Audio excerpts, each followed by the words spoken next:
Tomorrow feels a year away, like the seconds, the beginning and the end. But if in time it's yesterday, your picture's gonna bring it home to me again. The world is waiting up, the world is waiting half a step beyond our door. And if it's not enough, I wanna see the stuff the world has got in store. I wanna take it all in, I'm falling. The cityscape by night, wanna catch in my photos. Where you go, every corner twice as bright. They'll be my treasures forever. When I can't hold you tight, I'll see the Stockholm lights. The Stockholm lights, the Stockholm lights.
Another day, eyes on my display.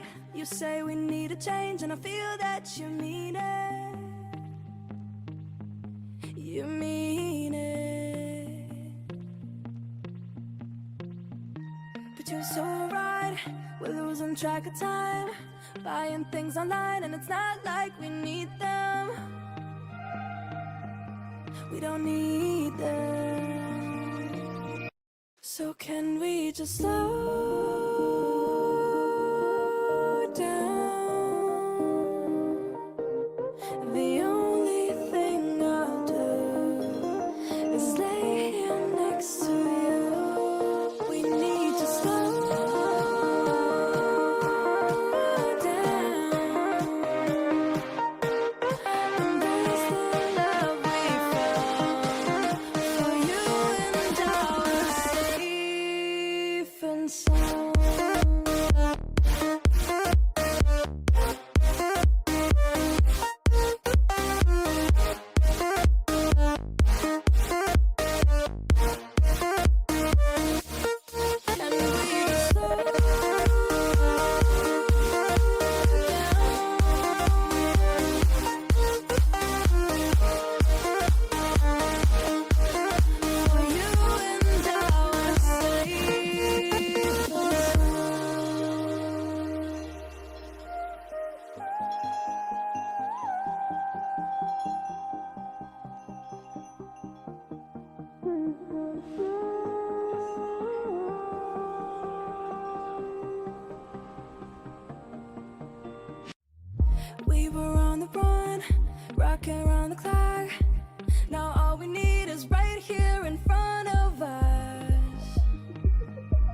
So can we just stop?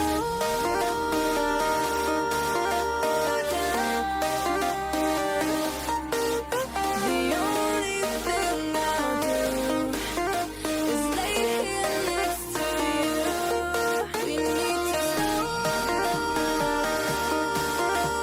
down. Embrace the love we found.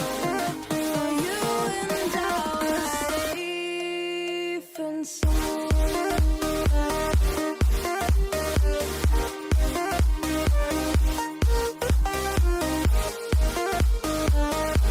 Can we just slow down? And we just waste another day. I don't know to say. You say you need a change. Feel that you need it. But you're so right. We're losing track of time.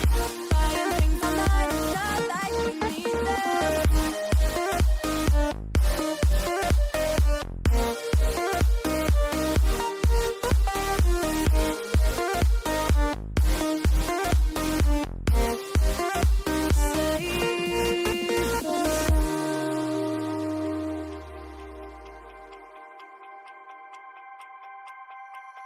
Can I be your star tonight?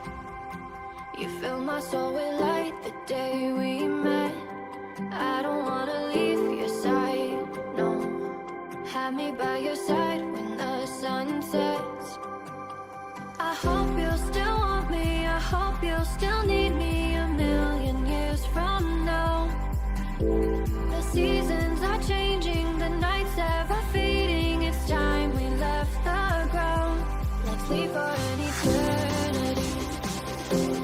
Sail across the lights beyond the sky. I'll be with you eternally. Guided for your love and keeps me high. Keeps me high.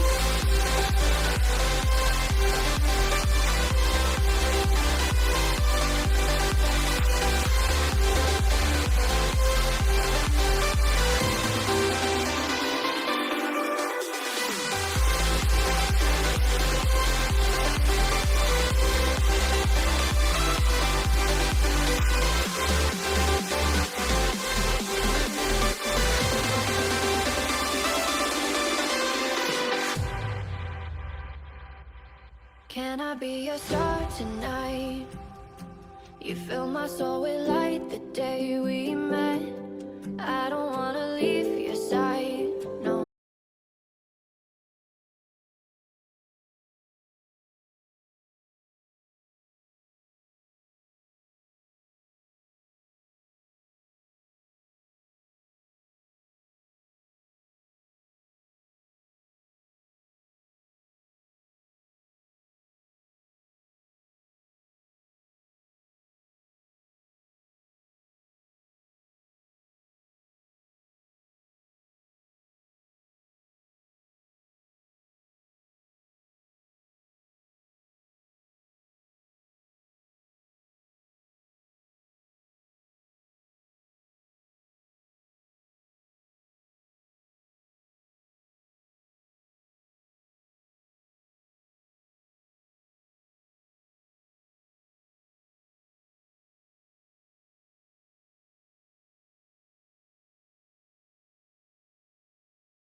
Fading again, but I won't give in to you.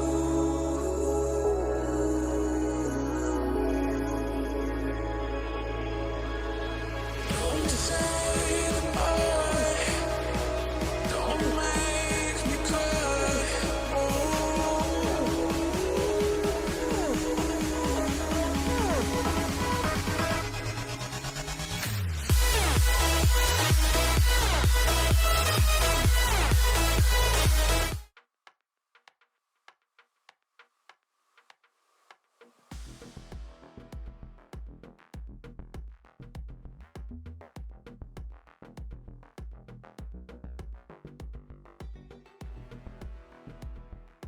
For your Vanquisher broadcast.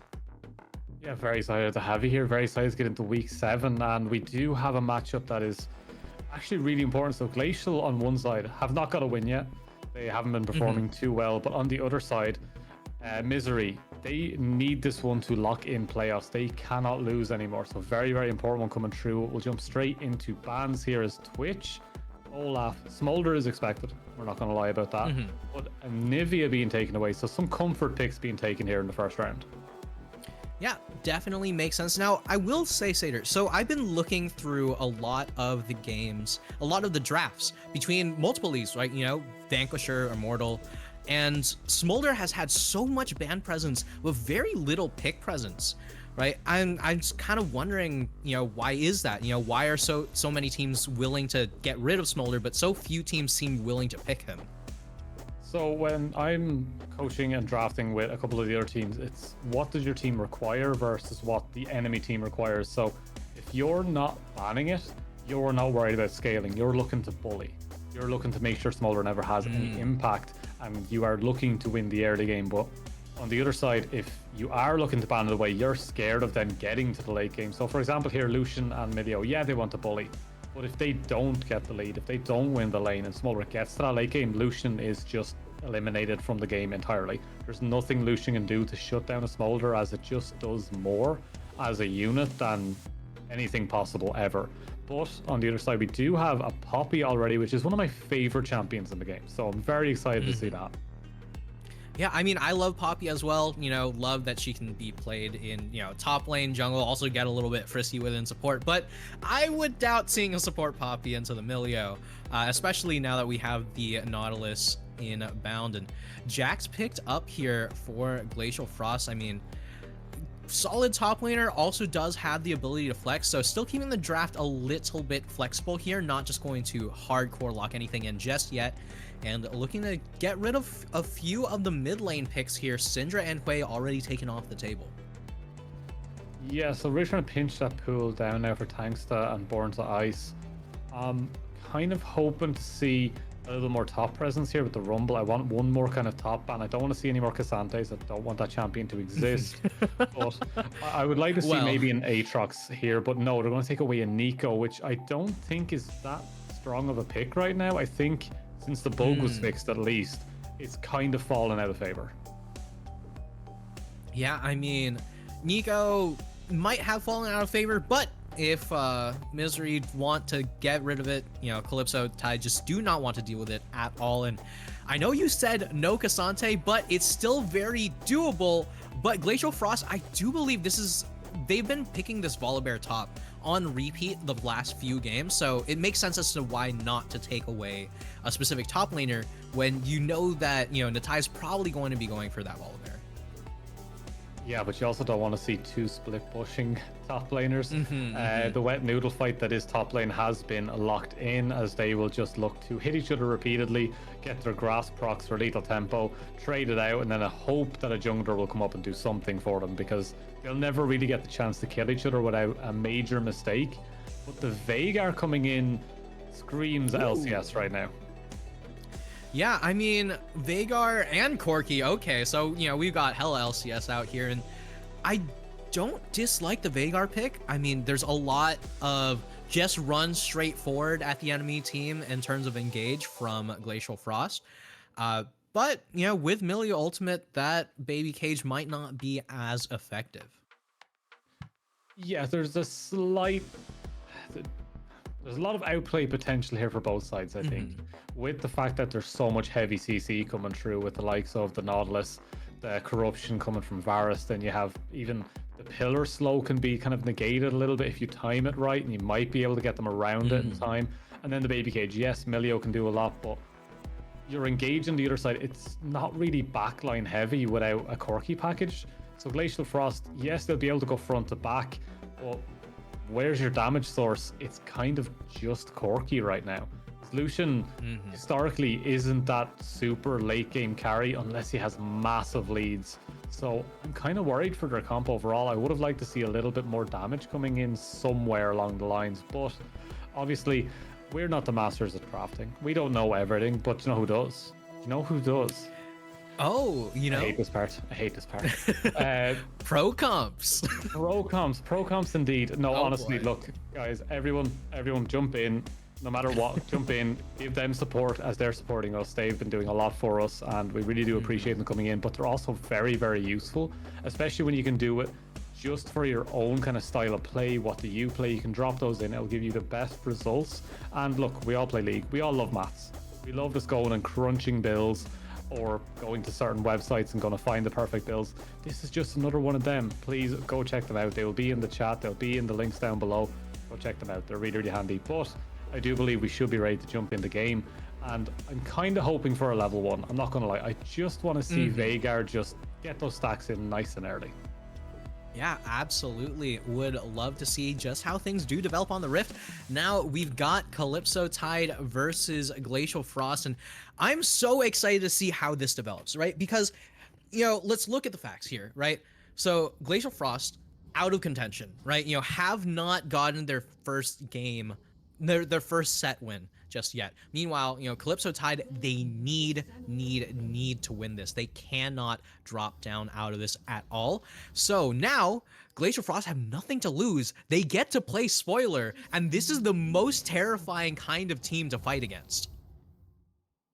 Yeah, backs against the wall, nothing left to lose. And Glacial could just upset them here, and it would just change a lot here for MZRY. So looking forward to seeing what their plan will be. As we do have, my favorite thing that a lot of teams don't do is just send your jungler into the mid to scout and give them less opportunities to try and decide, oh, they're starting top, they're starting bot. But also the other thing that can happen is they can walk in. Yeah, right here, we're going to get 3 walking in from the side of Calypso Tide here, but not going to get too much more than just the vision. But now knowing whether or not Volibear is going to be clearing full clear top to bot or just a single, you know, simple, you know, bot to top clear, as I do believe Monohana is just going to go straight for that red buff. No leashes needed from either side. No, leashless as it is, getting into those higher elos, you can do it yourself. You know what you're doing, you know how to kite, you know how to stay away from the campsites. I'm watching them and neither of them are actually doing it. So scratch that, they're just doing jungle things. They still know what they're doing, they're just not doing it perfectly as some, I think it's Agurin is the jungler that's like the praised jungler right now for his perfect clearing abilities, but that's a lot of damage down on Varus. Yeah, meanwhile in this bot lane, there's just so much trading back and forth. And I mean, I know you said that the Lucian needs a huge lead early on, and they're getting a decently sized one as far as health goes. But, you know, does that transform into an actual gold lead is the question here. Meanwhile, in the mid lane, just going to be very, very slowly farming things up as Born to Ice is actually come up with a pretty sizable CS lead in the first few waves. I mean, Veigar, yes, you will scale up, but you don't want to be missing any of that early farm. Meanwhile, that quick, you know, ward right next to the Raptors should be servicing him just fine here as Veigar gets pushed in under tower yet again. Yeah, pushed in, pressure, but topside. Oh. And very close. Just like that, Natai. I mean, I was noting that Natai might be playing the Volibear, but instead the Jax into Poppy seems to be working out incredibly well for him here and going to be backing here. So I believe both of these top laners will be burning the teleport to try to deal with the wave.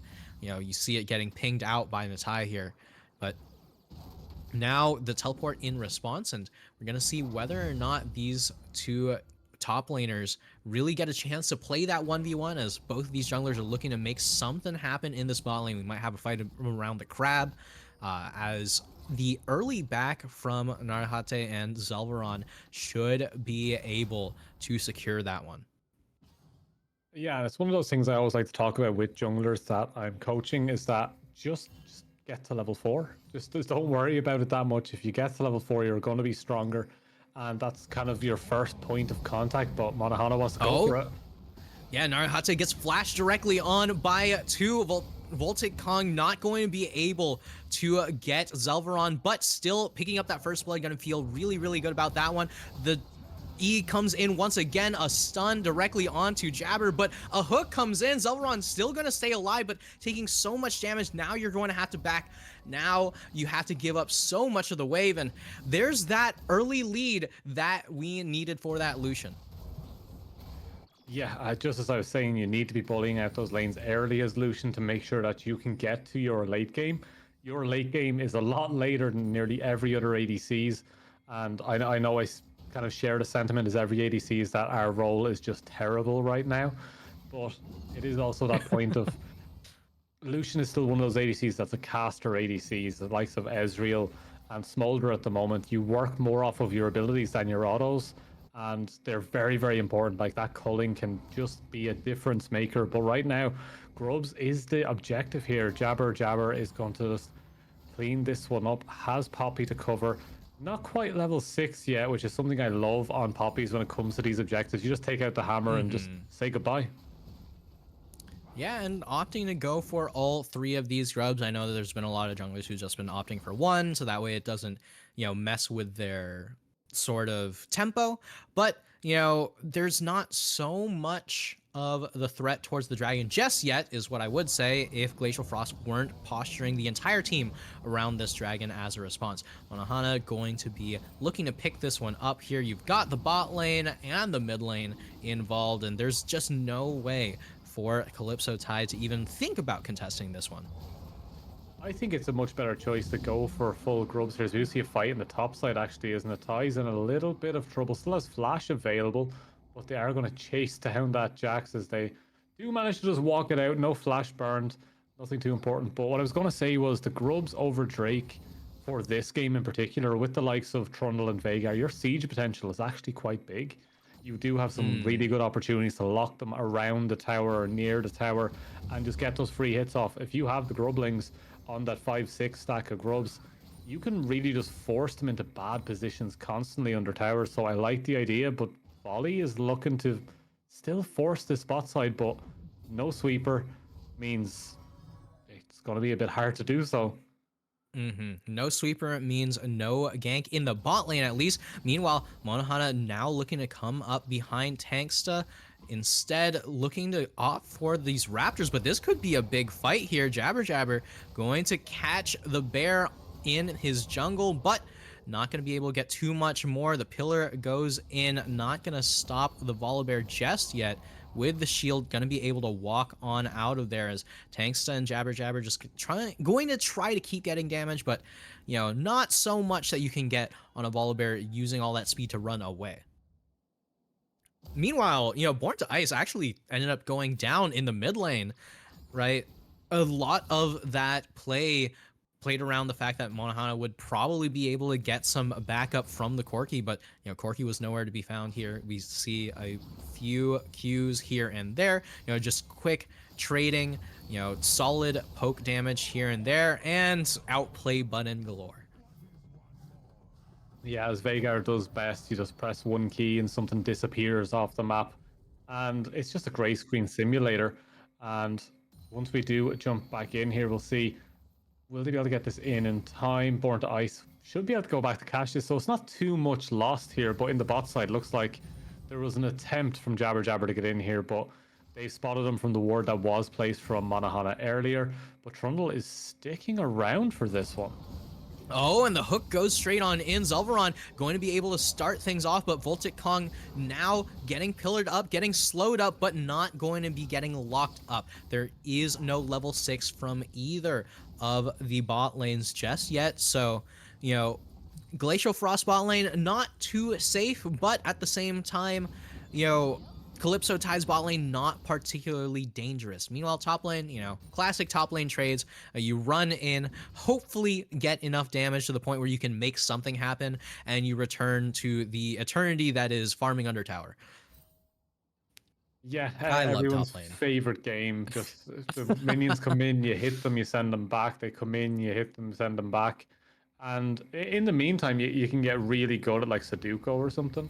It's always nice to have something up on the side. I'm a big fan of Suika when I play top lane. Just putting Makes fruits sense, together, makes sense. having a good time. Sometimes the enemy top laner doesn't understand what wave management is, and you get to play the game, or more accurately, keep them from playing the game. But, you know, meanwhile, we're just going to have the classic minion wave bounces back and forth as Born to Ice looking to make something happen in this bot lane. I did say there were no level 6s from either side, but, you know, Voltic Kong might be level 6, but nowhere near, as is a full-on trade of lanes here, actually. The Corki just going to be taking up this bot lane as we see the bot lane of Glacial Frost swapping over to mid. Interesting decision. Yeah, that feels like a bit of a mixed call. That I don't really like that one too much. I can see why. I can see why they want the Lucian into the Veigar. It's a little bit easier to get pressure down on it, while Corki has a little bit of a harder time because it's so skill shot dependent. While Lucian can fire through the wave with that Q. It's a strange one for sure, but is it forcible for ganks? Can you get enough from it in terms of siege potential? And I just don't think the answer is there. I still think there's something missing from this one. Yeah, meanwhile, Zelveron and Jabber Jabber going to get spotted out by Monahana as, you know, the bot lane 3v3 could still happen here. Tanksta trying to get an in, but Monahana now going to be able to get Zelveron locked up, and the Nautilus goes low, the Nautilus goes down, and Monahana going to be able to get out. Beautiful ultimate coming out from Lil Libra Lady, going to be able to keep her jungler alive here, and Nooner also coming down, but the play is long done and over with. Oh, never mind. Nooner just charges on in. Volibear locked up. The flash from Voltic Kong turns around, not going to be able to take down Tanksta or Jabber Jabber. Flashes galore here as Natai taking down Tanksta, but Monahana dies in the corner here, and both top laners going to be returning to that top lane with an extra kill. Not if Zelveron can do anything about it, as another stun goes through. The Nautilus doesn't even want to try to miss anything, just walks up, auto attacks, walks away even, right? You know, no dredge line inbound, but, you know, nothing ventured, nothing gained, and that was quite a bit of a gain from both sides. Meanwhile, Born to Ice still looking for a kill on Narahate down here. Yeah, it's looking a bit scary when you see the lane swaps go this way and they're actually able to pick stuff up. There should have been a better response from this one, but Born to Ice. Let's watch this one. Good control, but this is the siege. yeah, we won't speak about that too much. It's a Vanquisher classic, but you gotta watch out for those. There it is. Oh, just one more rocket to do it. Should be now. No. This is a very strange lane. You just send it. Just go for it. Yeah, I mean, there's no fun with this. Meanwhile, just trying to get as much of this wave in as possible. Right? Looking for a dive. All right, just gonna sit on the big one, I see. Oh my god.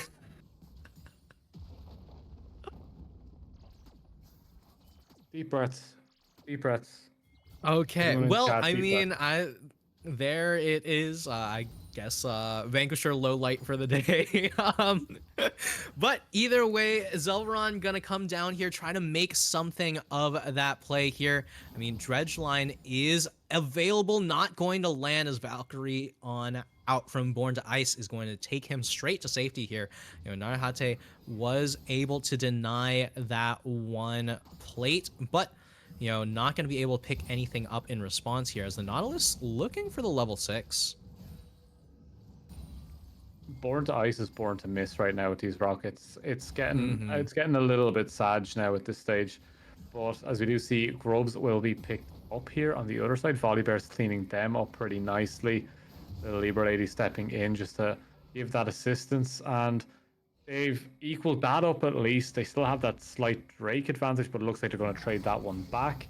So it's a fairly even game right now. There's nothing really separating them. Does Hmm. that work more in the favor of MCT rather than Glacial right now? Because honestly, I would nearly rather the Mountain over Infernal for this game in particular when you have the Poppy Trundle Nautilus. Yeah, makes sense, right? You know, you have that front line that you want to be able to stay alive for absolutely forever because who's going to be able to punch through that?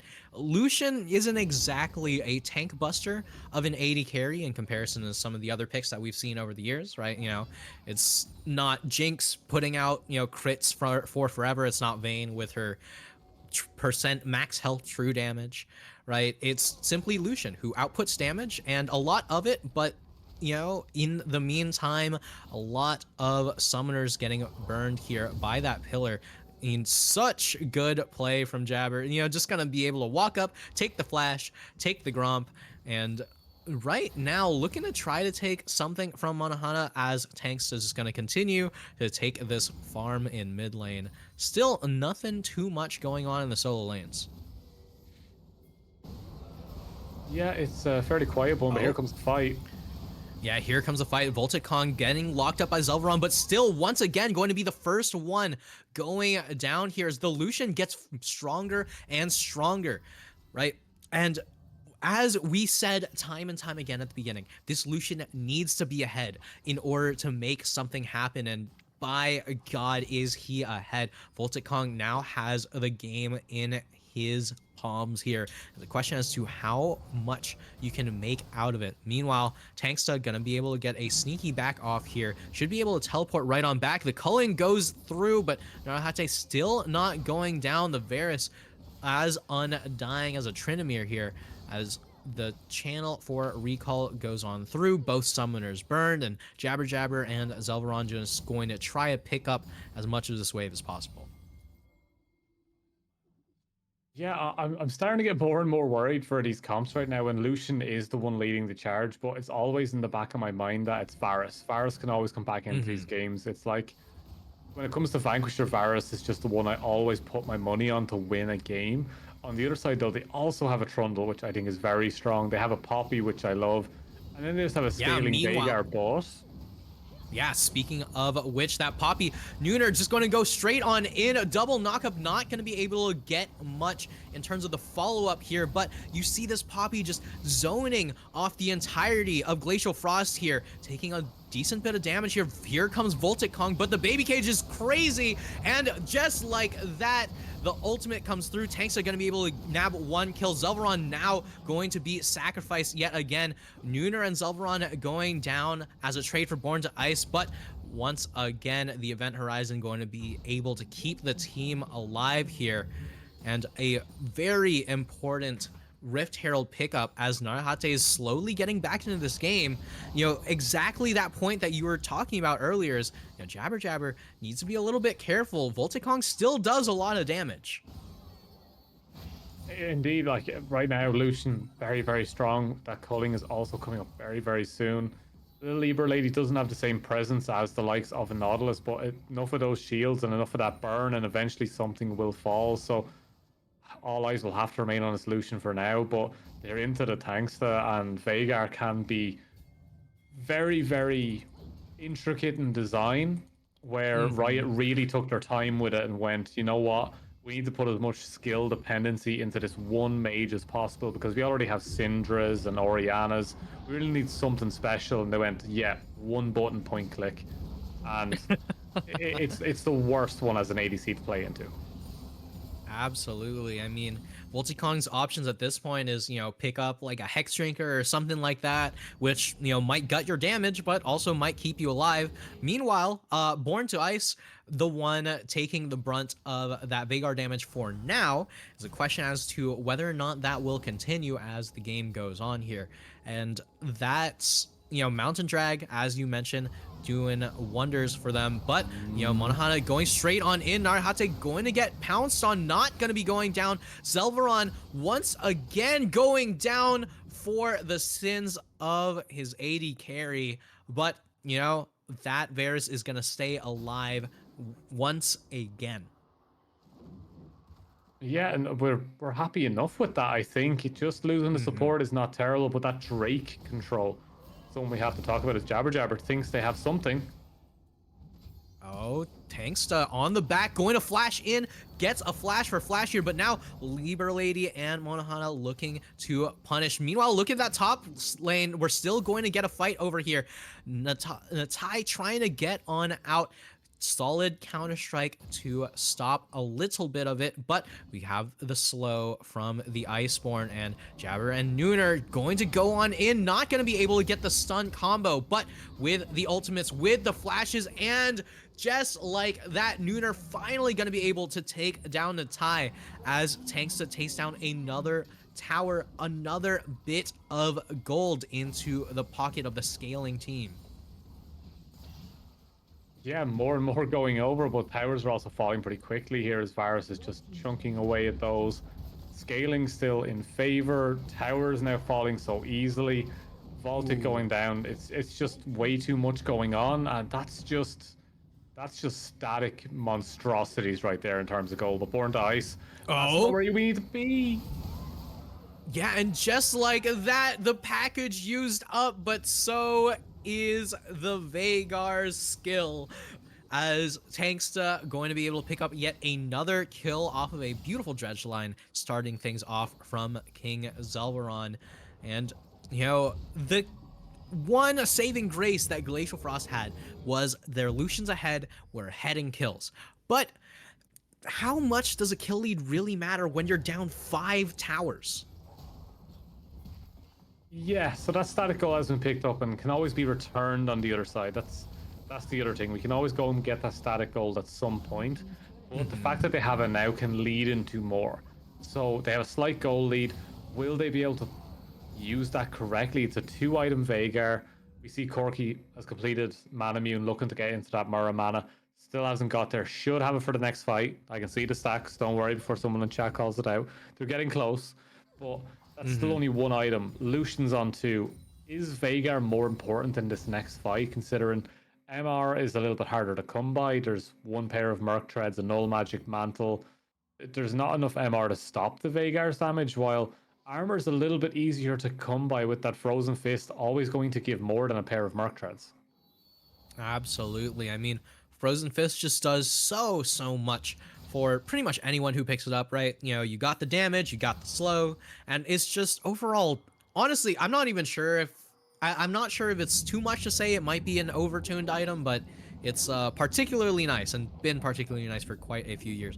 Now, one thing I do have to note here, I do believe Born to Ice is building into a Triforce. I'm not 100% sure if that is what we're going to be seeing here as the Dredge line comes on through. Volta King in so much damage is going to be no longer in this world. Narahate going to be putting out as much damage as possible here on the Varus, as Natai getting a trade onto King Zelvaron. It's always Zelvaron, as once again Glacial Frost going to be able to take down Calypso Tide support, but once again it's just Zelvaron who goes down.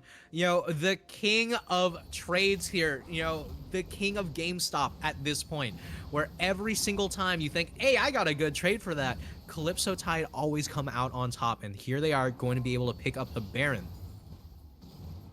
Yeah, Baron, a massive pickup for a team that's already taken so much static gold. This is their opportunity to start getting a lot of chip damage into the more appropriate areas. They want to get closer and closer to that base, and with this now, with their also so much side lane pressure, but Zelvaron, this could be a risky hook if it lands, but they're fine. Don't worry about it. But as I was saying, once they start getting closer and closer to that base, they have the likes of a Trundle, the Baby Cage.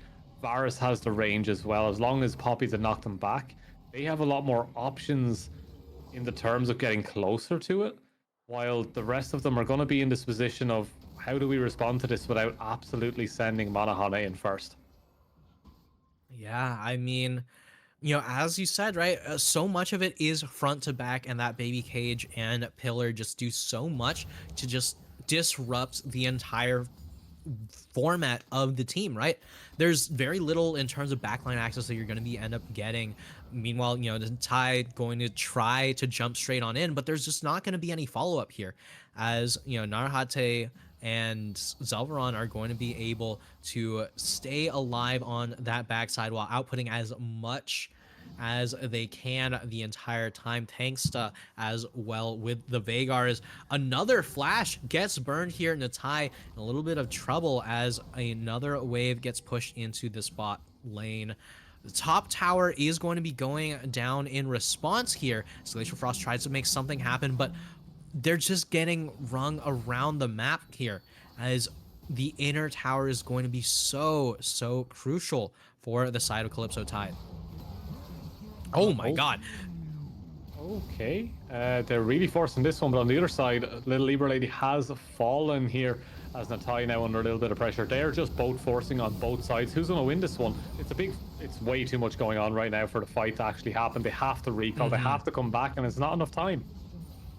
Yeah, it's not enough time. I mean, especially because the Lucian is where all of your gold is.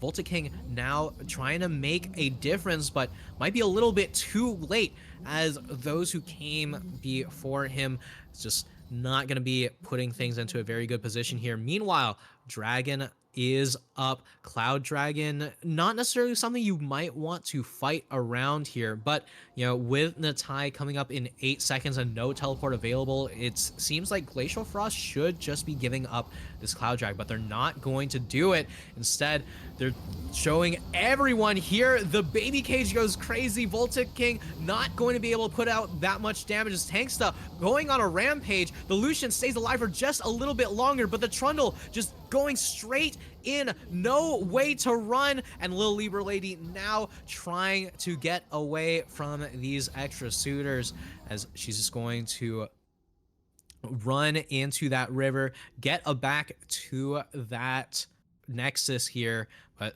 the Natai, the only one in the way, absolutely cannot stop this onslaught.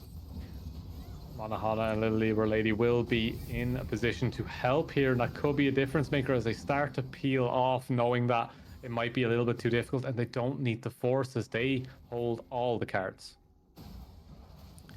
Yeah, but I was saying that Natai wouldn't be able to stop it, but you know, the Avengers come in just in time, save the day for at least a little bit longer, right?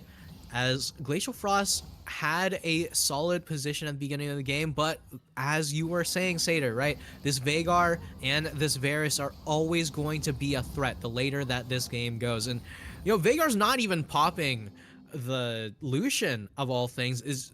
Tanksta's just going straight for, well, the tanks, and it's working out just fine. You've got the fully completed death cap now on Tanksta.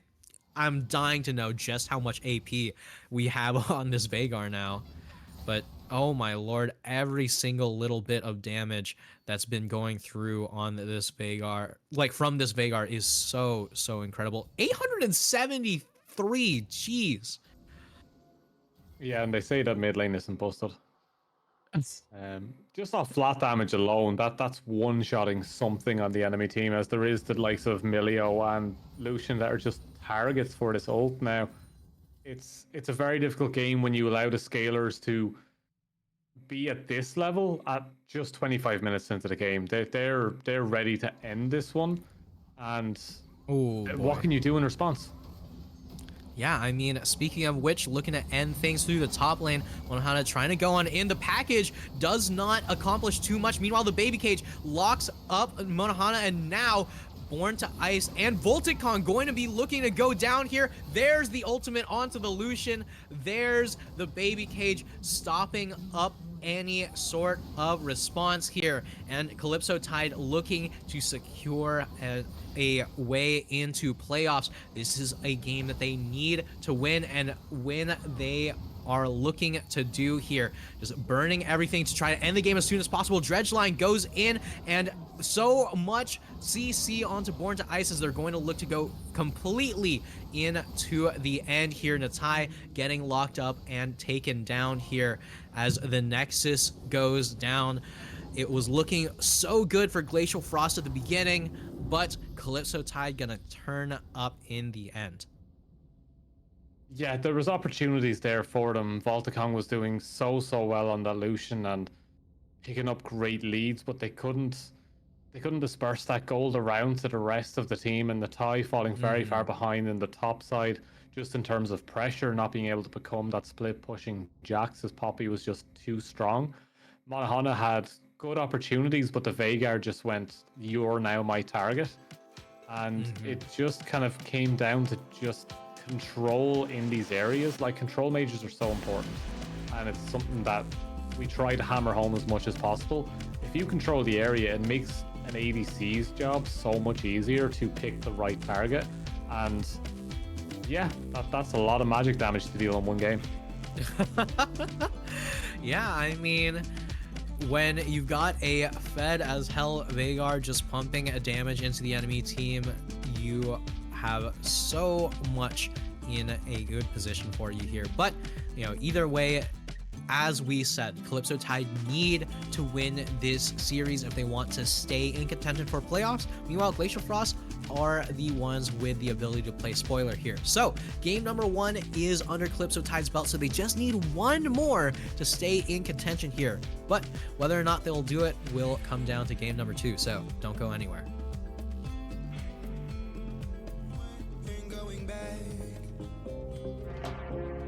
It doesn't matter if it's true. I've got a feeling love will give us what we lack. The world is waiting up. The world is waiting half a step beyond our door. Yeah. And if it's not enough, I wanna see the stuff the world has got in store. I wanna take it all in, I'm falling. The cityscape by night, wanna catch in my photos. Where you go, every corner twice as bright. They'll be my treasures forever. When I can't hold you tight, I'll see the Stockholm lights. The Stockholm lights, the Stockholm lights.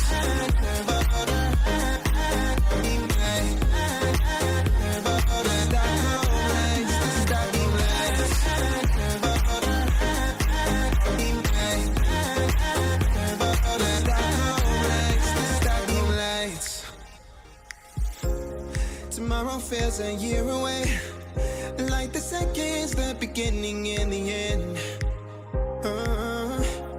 But if in time it's yesterday, your picture's gonna bring it home to me again.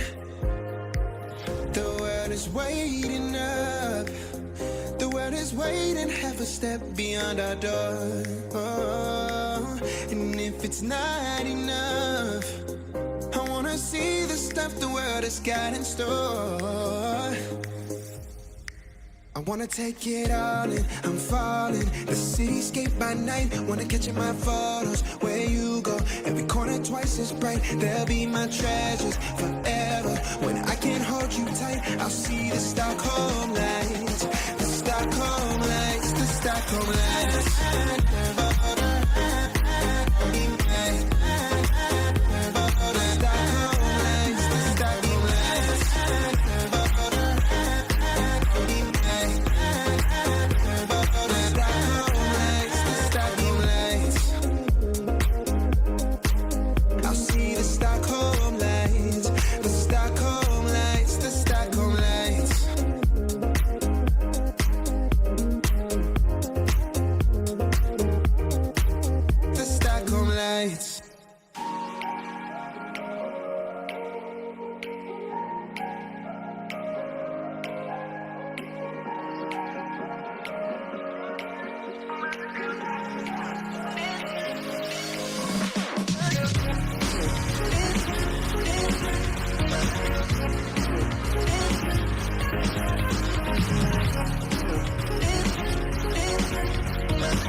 day, eyes on my display.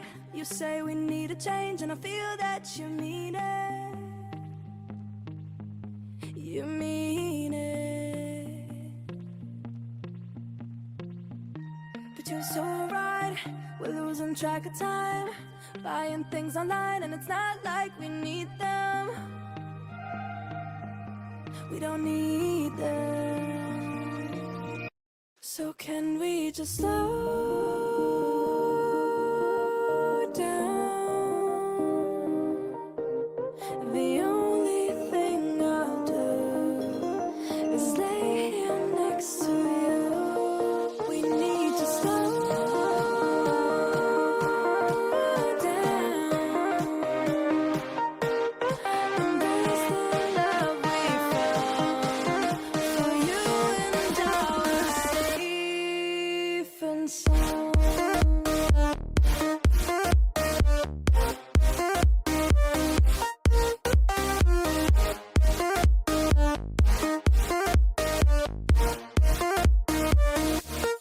And we just slow down.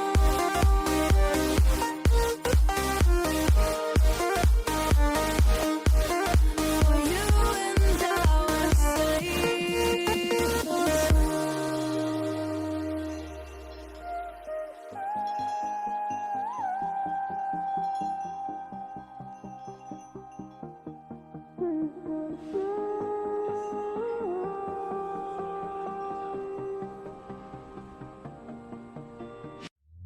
We were on the run, rocking around the clock.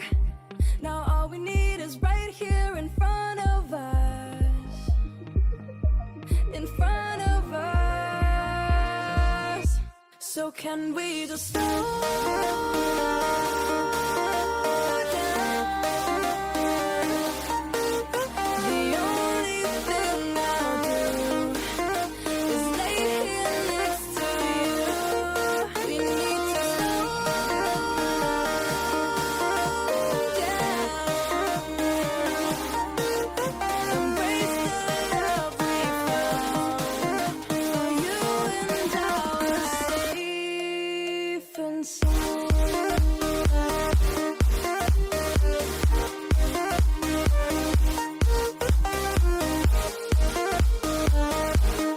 Can we just slow down? And we just slow waste another day. I don't know to say.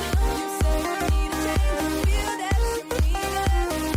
But you're so right, we're losing track of time, buying things online, it's not like we need them. Safe and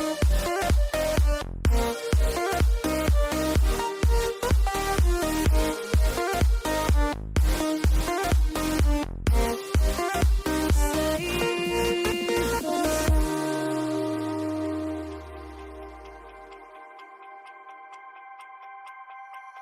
Can I be your star tonight? You fill my soul with light the day we met. I don't wanna leave your side, no. Have me by your side when the sun sets. I hope you'll still want me, I hope you'll still need me a million years from now. The seasons are changing, the nights ever fading. It's time we left the ground. Let's leave for an eternity. Sail across the lights beyond the sky. I'll be with you eternally. Gotta show you love that keeps me high. Keeps me high.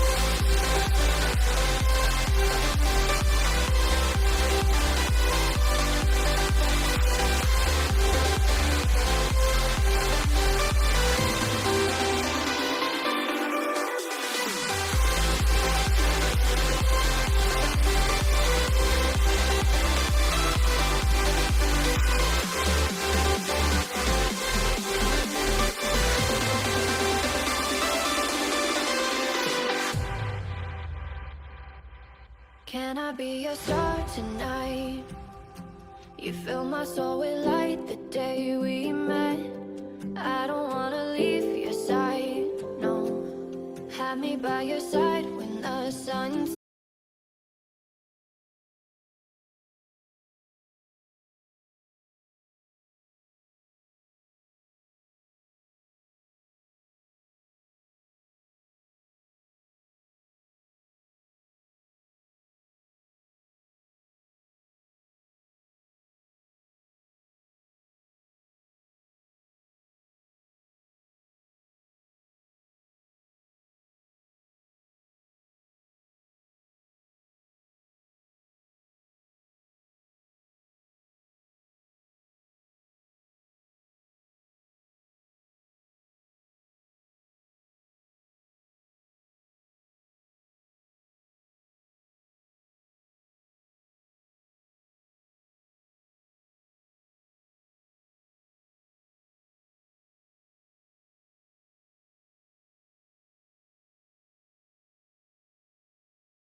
Don't say goodbye. Don't make me cry. Oh.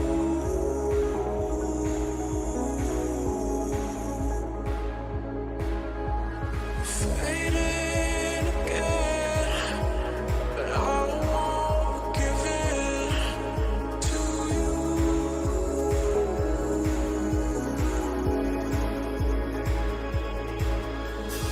Don't say goodbye. Don't make me cry.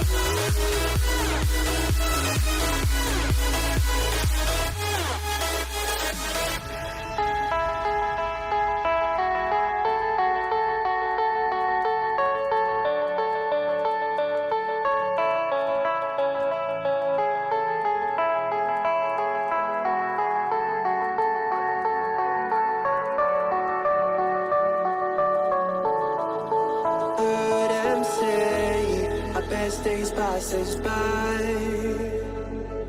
and most long for a place that they never find.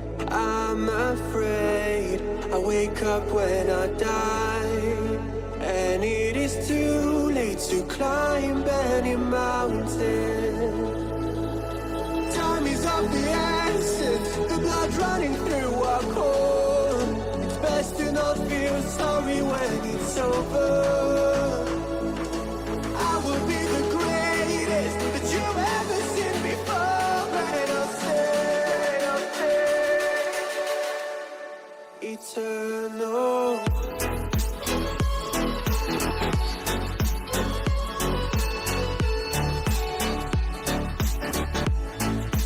Eternal.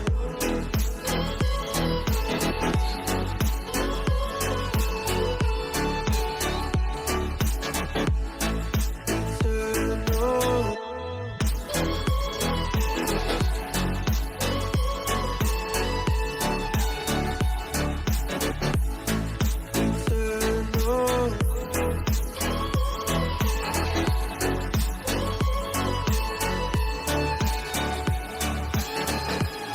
Sometimes I feel that my luck's run out. When things don't go to plan, I kinda lose my mind. I hope it's real, this life comes around. Just keep your faith and search for the fountain. Time is of the essence, the blood running through our core. It's best to not feel sorry when it's over. I will be the greatest that you've ever seen before, and I'll stay eternal. Eternal.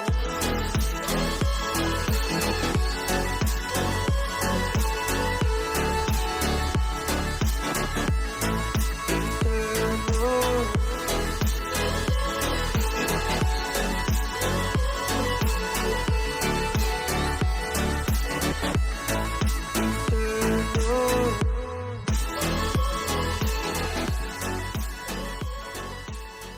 All right. Hello, and welcome back to game number 2, where Glacial Frost is still trying to look for that one series win, as Calypso Tide is still trying to stay afloat over here. And, you know, game number 1 started off a little bit rocky for the side of Calypso Tide, but game number 2 now underway. Draft, are we going to see any sort of adaptations is the question, Sader. It is the question. Usually we don't get the answer that we want. Usually we see absolutely nothing change, and it's something that I try to always bring up when I'm talking to teams about coaching and the way you have to be able to adapt your draft almost immediately to put them on the back foot, make them change their way of playing. But we're going to see very, very simple styles coming through, but Karma's going to be taken away here. Smolder's still gone. A lot of comfort picks. So Yeah, I mean, a lot of the comfort picks being taken away definitely does make sense. I mean, Born to Ice plays a lot of that Anivia, so I'd be very surprised if we do ever see it. Meanwhile, Glacial Frost this time around do have the... Oh, okay. So the Hui going to be getting picked up here. So on blue side could be an interesting start to this one. Varus, on the other hand, right, for Calypso Tide once again being picked up. I mean, Nanahate did such a great job on the Varus the last time, and Poppy as well. I mean, that champion, you know, you said you love Poppy Satyr, and they are going to give you that Poppy. yeah, it is one of my favorite champions. I like champions that affect the team fight differently than just damage or a bit of CC. The ability to just remove someone from the entire fight is just so important, like Mordekaiser's, even Jarvan lockdowns along those lines. I like those kinds of things where you're like, you stay in this pit, I'm gonna go run off and do something else in the meantime. Like, I love those kinds of things, and Poppy's just one of those champions. But that's definitely going to be a Poppy jungle then, unless they want to go to Shen or Poppy Could be support. Could also be the Shen jungle, you know, bring out some of that No, craziness. relax, But relax. We're not doing River Shen. That is gone. That is dead. We're not bringing that one back. hey, all I gotta say is every time that people say River Shen, it brings me back to the point where it's like, okay, Jungle Shen is not technically River Shen because River Shen was Doran's Blade Shen who stayed in the river hitting the Scuttle Crab. But, you know, I mean, all pedantic, all semantics aside, I think it'd be hard pressed to find a Shen jungle in this day and age. Meanwhile, Glacial Frost, they saw the Poppy. They haven't taken a single champion with a dash just yet, so maybe the, you know, Poppy W is going to be a little bit lower in terms of value, but still a very solid champion nonetheless. Meanwhile, the Vex being picked up, so we're going to have double dash deniers, but still no dashes in sight. Yeah, it's a bit of a strange one to take Poppy up squarely. Maybe it is just one of those more comfortable kind of picks. I'm kind of still wanted in those fights. Just let's think about this. Olaf goes in, everyone follows. You fire the Poppy ult towards Olaf, everyone else disappears, and then Olaf is just standing there like, bruh. Like, well, what can you do in response? But an Udyr being picked up is very good. Love this pick right now. I'm so glad it jumped into the meta because it's such a unique champion that when you see someone perform well on it, you just know they've been putting in the hours. And I like seeing a good player put in the hours on a very unique champion. But Vel'Koz. Yes. Speaking of unique champions, that Vel'Koz being brought out here, I do believe that should be for Zelveron. I mean, we saw Zelveron give over a lot of trades back and forth with that Nautilus play the last game, but still very effective nonetheless. Now, this time going to be taking a little bit of a backseat, going to be a little bit safer there. And looking over the compositions themselves, who would you give the edge to, Satyr, as we hop in on the Rift? Poppy, always going to be my first one out the gate. Absolutely love that. I do kind of like the change going into the Janna, though. I think Janna is just a very, very simplistic champion that can do a lot. And if there's any supports out there that want to get the diamond, just play Janna. You'll get there. Don't worry about it. It's a very, very simplistic champion that does a lot. And what it brings to a fight is just immaculate in terms of spacing and awareness. And if you're a good Janna, you can carry games. It's very easy. So I think the most important thing for me as it comes to most is which jungler gets their team rolling first, because I feel like it's so momentum heavy in this kind of meta. To build yourself up leads, to play correctly, it's hard to lose. On the other side of it though, there is always that story of, oh my god, how are we going to survive this? If we win one team fight, we could turn this, and then everything goes on its head. So there's still a lot to play for. Yeah, meanwhile, we're seeing Calypso Tide walk on and get that ward in. Very little that the Janna can do to deter that. Meanwhile, Born to Ice going to be able to get the counter vision into the jungle here. Now you got the mid laner without a ward, but I don't believe Calypso Tide managed to sniff that one out just yet here. Meanwhile, honestly, the biggest question that I have here, Seder, is what in the world is Glacial Frost going to do to take out the tanks, right? I mean, I think that your biggest tank buster here is either going to come down to your Hui or your Olaf, as Jin isn't exactly reputable for his tank killing potential. No, he's not really built that way. He's a champion that's designed to last hit really low champions and then say all me at the end of it, as most artists like to do with things that are already existing in the world. I feel like I'm gonna get flamed for that one later, but nonetheless, I think honestly, tank busting is going to be an issue for them. Jin doesn't do enough. Wei requires time and spacing, and they're not going to get a lot of that with the likes of Vex dashing in. But Monahana could do a lot of work if they're just tanky enough to stay in those fights. Maybe we'll see the new kind of style of Wit's End, not Wit's End, Abyssal Mask Udyrs, where they try and amp that damage up.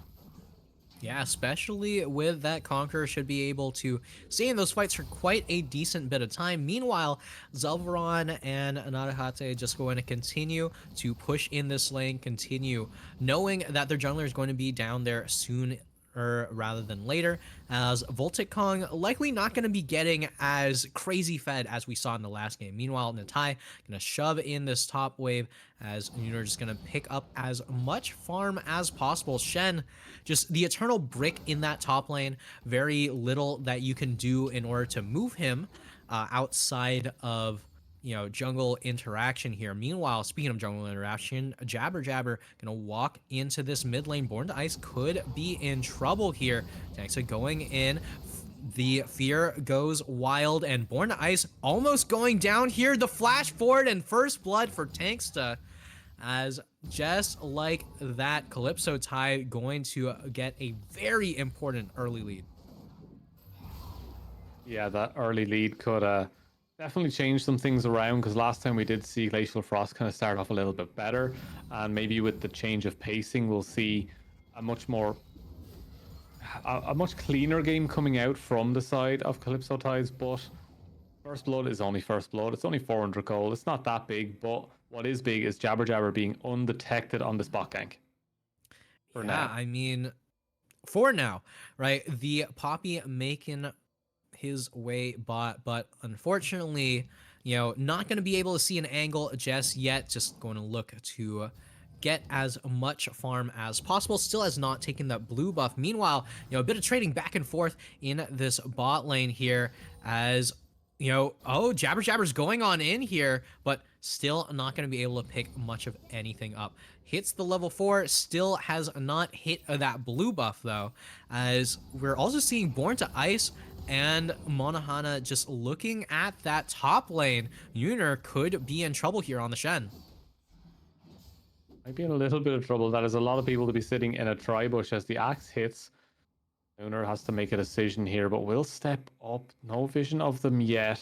This could be dangerous, but it seems to be a little bit slow on the uptake, but there it is. This should be the moment. They have to go now. Monahana, speed on, dash ready, flash, not even needed. Yeah, I mean, Nuner sees it coming, just going to be backing out here. And Jabber has spent so much time on this bot side, still has not cleared out his blue side jungle. But, when you put all of your time and effort into your bot lane, they will be able to pay you right back real quick. And the dragon is going to be going down here, as Monahana is going to be looking to pick up those void grubs. This Poppy getting a lot done across the map, but not exactly in the greatest of positions farm-wise as this, game continues. So we'll have to consider, just how much worth this dragon provides to the team. Yeah, I'm thinking in the long run, it's very, very similar blue side here, where their siege potential is actually quite good. Especially with the likes of an Olaf, it's very, very hard to lock that down in the side lane. It always seems to be able to 1v2, 1v3. So if Olaf does manage to get decent work in, get a couple of plates with those grubs, I think things could change in terms of your draft idea, as you won't be able to just brute force fights if Olaf can just run down your base. So Yeah, speaking of run down, Natai's looking to run down Nooner, but not quite going to be able to do so. As you know, once again, a reset to neutral and back to farming every little minion under the tower we go. yeah, great work here from Jabber Jabber to get into that jungle as well and steal a couple of camps away. Will they continue on this path though and try to get the red as well? Will they overstay, or are they going to run towards that diveable bot lane as Voltic could be in a lot of trouble here, but mana is low on the Varus. Yeah, very low mana here, but Jabber Jabber coming on in, not going to get spotted out just yet, just going to opt to take the trade on Krugs here, as once again, you know, nothing crazy going to be going on just yet. I still don't think Jabber Jabber's picked up that blue buff. Meanwhile, Zelveron going to be taking a lot of damage here in the trade, as Narihate not going to be able to follow up just yet. Meanwhile, Lil Libra Lady going to try to speed Monohana up, but not going to be able to get there in time. Not yet anyway. Janna needs a little bit more time to get those true thrusters on to speed around. I do like the Janna pick. I'm going to stick by my original thoughts that it could be a difference maker, but right now it's not leading to enough, and they really need that one to start boosting up the numbers and getting them pushing. But here we go. Yeah, but, you know, both sides going to drop those summoner spells. The ghost needed in order to get away. Here's Volticong forced to burn the cleanse here, but, I mean, an exhaust for a cleanse, a solid trade. Definitely had lethal if, you know, if the flash were up, but in the meantime, Monohana just pulling ahead with a decently sized CS lead. That's 60 to 40 CS in the jungle, so you're gonna have access to those later smites so much earlier than the side of Poppy here.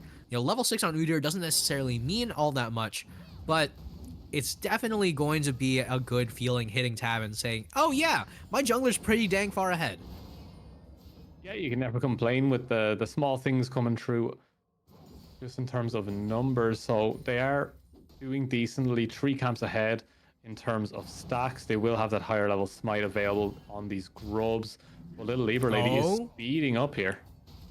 Yeah, speeding up, and so many axes come on through.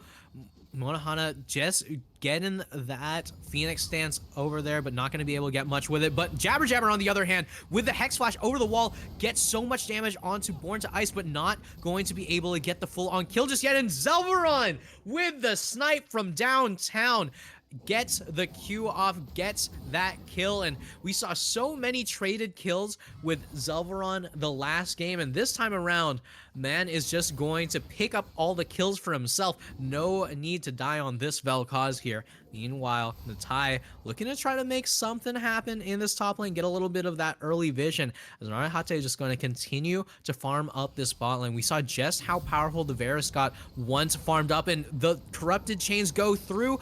Arrow going to land, but not going to be able to do so much damage. Zelveron not level 6 just yet, but here comes Jabber Jabber, the Poppy, walking on in, charges through, and not gonna be able to get it. The flash trade from Narihate and Volticong going to keep everyone alive here, but there's so much focus on this bot side. 6 Void Grubs going to be picked up for the side of Glacial Frost, so they cannot let these champions hit these towers. No, they definitely can't, but things are starting to look a little bit scarier here, I think. With the Void Grubs now getting to that 6, Olaf is going to keep getting stronger here. Jabber Jabber's trying to get something onto Born to Ice. I don't think it should lead to anything, but Monohana is in the area. Oh, but beautiful fear from Tanksta to keep a Jabber Jabber alive. Little Libra Lady just gonna walk on up, you know, very fast, but the Cloud Drag, honestly, probably the difference maker here to keep a Jabber Jabber out of danger. Meanwhile, this dragon seems to be in quite a bit of danger. You know, no one to back up anyone from Calypso Tide, as Glacial Frost looking for an in here. Zelveron gonna get jumped on a little bit, but no commitment just yet, as Tanksta off the map, out of vision, and definitely a threat that they have in mind looming in the wings. They've got some ideas here. Definitely have some ideas. Zelveron is going to step straight in, and it's just going to be the laser that's pouring through, born to ice. Does manage to survive. What will Monahana be able to do in this position? Absolutely nothing, as here comes Tanks. There's one, there's two to follow through. Will they keep going? They have to. There's nothing that can stop them. Go for it, I believe. Yeah, and the ultimate is available and does not take it. But, I mean, while it isn't the crazy rush for that extra 2 kills, it is the very, very guaranteed tower plates into dragon combo, as this time Calypso Tide not going to be handing over any kind of buffs for the side of Glacial Frost. Instead, now taking the early game power and taking the absolute control of this match. Nooner now getting a decent bit of damage onto the tie here, but the Olaf turns around, does a billion damage in response, says, you know what, that's a lot of true damage. I don't want to take that, actually. Yeah, that is a Shen that's starting to feel the pain of the top lane, wants to get around the map, wants to use that ult, wants to join the rest of the team, and this might be the opportunity to do it. Narate. And Narahate going to stay alive just a little bit longer, as the flash forward from Jabber Jabber going to go on a killing spree, but the curtain call goes through, and no amount of Secret Service agents are gonna stop you from Voltic Kong. That one shot was all he needed, and Narahate going to be going down, sent straight to that abyss. But either way, Tanksta just going to continue to farm up in this mid lane, as Born to Ice might have gone down 2 kills, but it is up a decent amount of farm. Speaking of farm, Monahana also up quite a significant amount on this Udyr. Yeah, making a decent push on the Udyr now. Nooner's going to be in a little bit of trouble here if they don't check this one quickly. That Rylai's or Liandry should be available from Monahana. They should be able to chunk through this one. Dash through, ults, burn down, hits, everything. Shen trying their best to get to the tower. Do they survive? No, they don't, as the Olaf is just a difference maker. But here comes the gank on the bot side to trade it up. Volticong did make some decent distance there, but little Lieber lady, you know what's coming next. Yeah, so much damage. You know, you send 2 top, we send 4 bot, and just like that, you know, both sides of the map just have so much going on at all times here. I mean, we'll watch this again here, as, you know, in the top lane, we had, you know, exactly the play that we saw the last time. Meanwhile, in the bot lane, Jabber Jabber and co coming on in, making Voltic Kong's life a living hell here. Ultimate committed from all 3 players, and a 4th ultimate has hit the bottom tower, as once again, you know, Narahate going to be able to pick up a lead through the absolutely incredible play from the team. Yeah, one thing I do have to say about that is that they were so hype in trying to get that play done. They did miss the knock-up from Vel'Koz, and then the knock-up went into the wall, so Jabber Jabber got that one perfect. Narahate dropped the corruption, it missed. So there was definitely some miscommunication on how fast they were making that play, but it still worked out. There was a lot of great work done to get that tower down as well, to now be able to move that bot lane around, as Zelveron is feeling very comfortable now on that Vel'Koz. Nearly got their first item, but they have that Zac, so they're going to be just poking for days here. Meanwhile, this top lane, I mean, I know we all say that top lane is an island, but this time looking a little bit of a private island for Natai here, as, you know, he's not only going to have the time of his life here, also going to be inviting all of his friends. You know, we've seen Monohana there, we've seen Born to Ice there, we've seen Little Libra Lady come up there, right? I think the only one who hasn't been top lane at this point is Voltic Kong. Meanwhile, the bot lane is a party as the flash on in from Tanksta, going to make sure there is zero chance of an outplay, and Voltic Kong going to go straight down. 2 extra players in the wings if necessary, but in the meantime, the Jhin just does not get a chance to play the game, as Nanahate is going to try to deal with that 6-stack Voidlings, but Born to Ice getting locked up here, but just barely missing out on those corrupted changes. Nanahate just going to farm up once again, not do anything too crazy. Yeah, Flash was expended there from the Hui as well, so we'll be able to keep a timer on that one. They should be able to force that one just a little bit more, and I'm looking forward to seeing if they can. It is a timing that I'd want them to really force down, because Hui could be a win condition here for Glacial. It could be a difference maker. We think we've all played a game where it just kind of comes down to Hui hitting that one ult that hits everyone on the team as it continues to just shred through people. Well, Zelveron is having a really good time here, I think, and I think if Hui even does get ahead, that zap could be a massive difference maker. But Nooner, that's not the right bush to walk into. Yeah, absolutely not. Nooner, right now, as we said earlier, right, this is top lane as a private island for the side of Glacial Frost, inviting everyone around for the parties, and Nooner, you are not invited. This Shen is struggling here, and I know Shen as a weak side is definitely, you know, still a powerful contender, but sometimes you still have to show your top laner a little bit of love, right? Maybe a little bit less weak of a weak side there. But either way, the Rift Herald also going to be going down in that top lane and should be able to even up that gold count. Meanwhile, this is looking to be a soul point ocean drag for the side of Calypso Tide. There's no worse feeling than when you're hitting the Rift Herald and it just turns around and looks at you and you're like, bro, I just wanted to hit the eye. Chill. So I definitely felt that one, Nooner, don't worry about it. But I still think this is fine. Like, I think the Shen is still completing their task of just being, when the fight starts to look bad, I'll press R and it won't look as bad. That's your one job. So everything is fine, but King Zelveron is not. Oh, no. Yeah, I mean, Zelveron going to be going down there. That flash is, you know what? That flash did not happen. First, this is not PG anymore. It's not PG. This is rated R for other reasons. Either way, the Vel'Koz does go down here, still looking to pick up that Liandry's. Interesting choice here, going the Lost Chapter into Liandry's.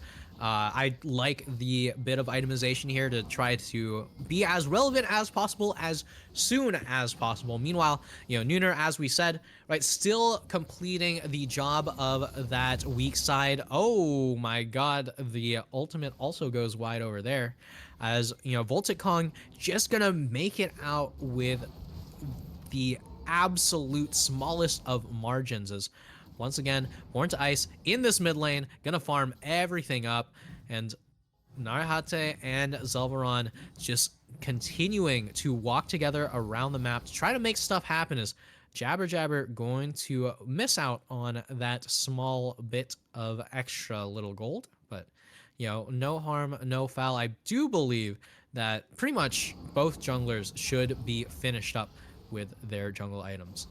Monohana seeing that ult and is wanting to send it, but knows immediately the lack of vision around that area. If we can get a vision toggle after this next fight, because Monohana wants to get something going, but Jabber does not care. Little Libra has to flash away, and it's starting to be a choke out on vision now as well from the sides here, because I think MCT just have a little bit more information to work with, and Nooner is still in trouble, as we do see that Olaf getting more and more pressure in that top side. It's something that I did highlight early, that it could be a difference maker if Olaf gets those 6 scrubs and can keep that pressure up, and Shen can't keep it, but there's Poppy.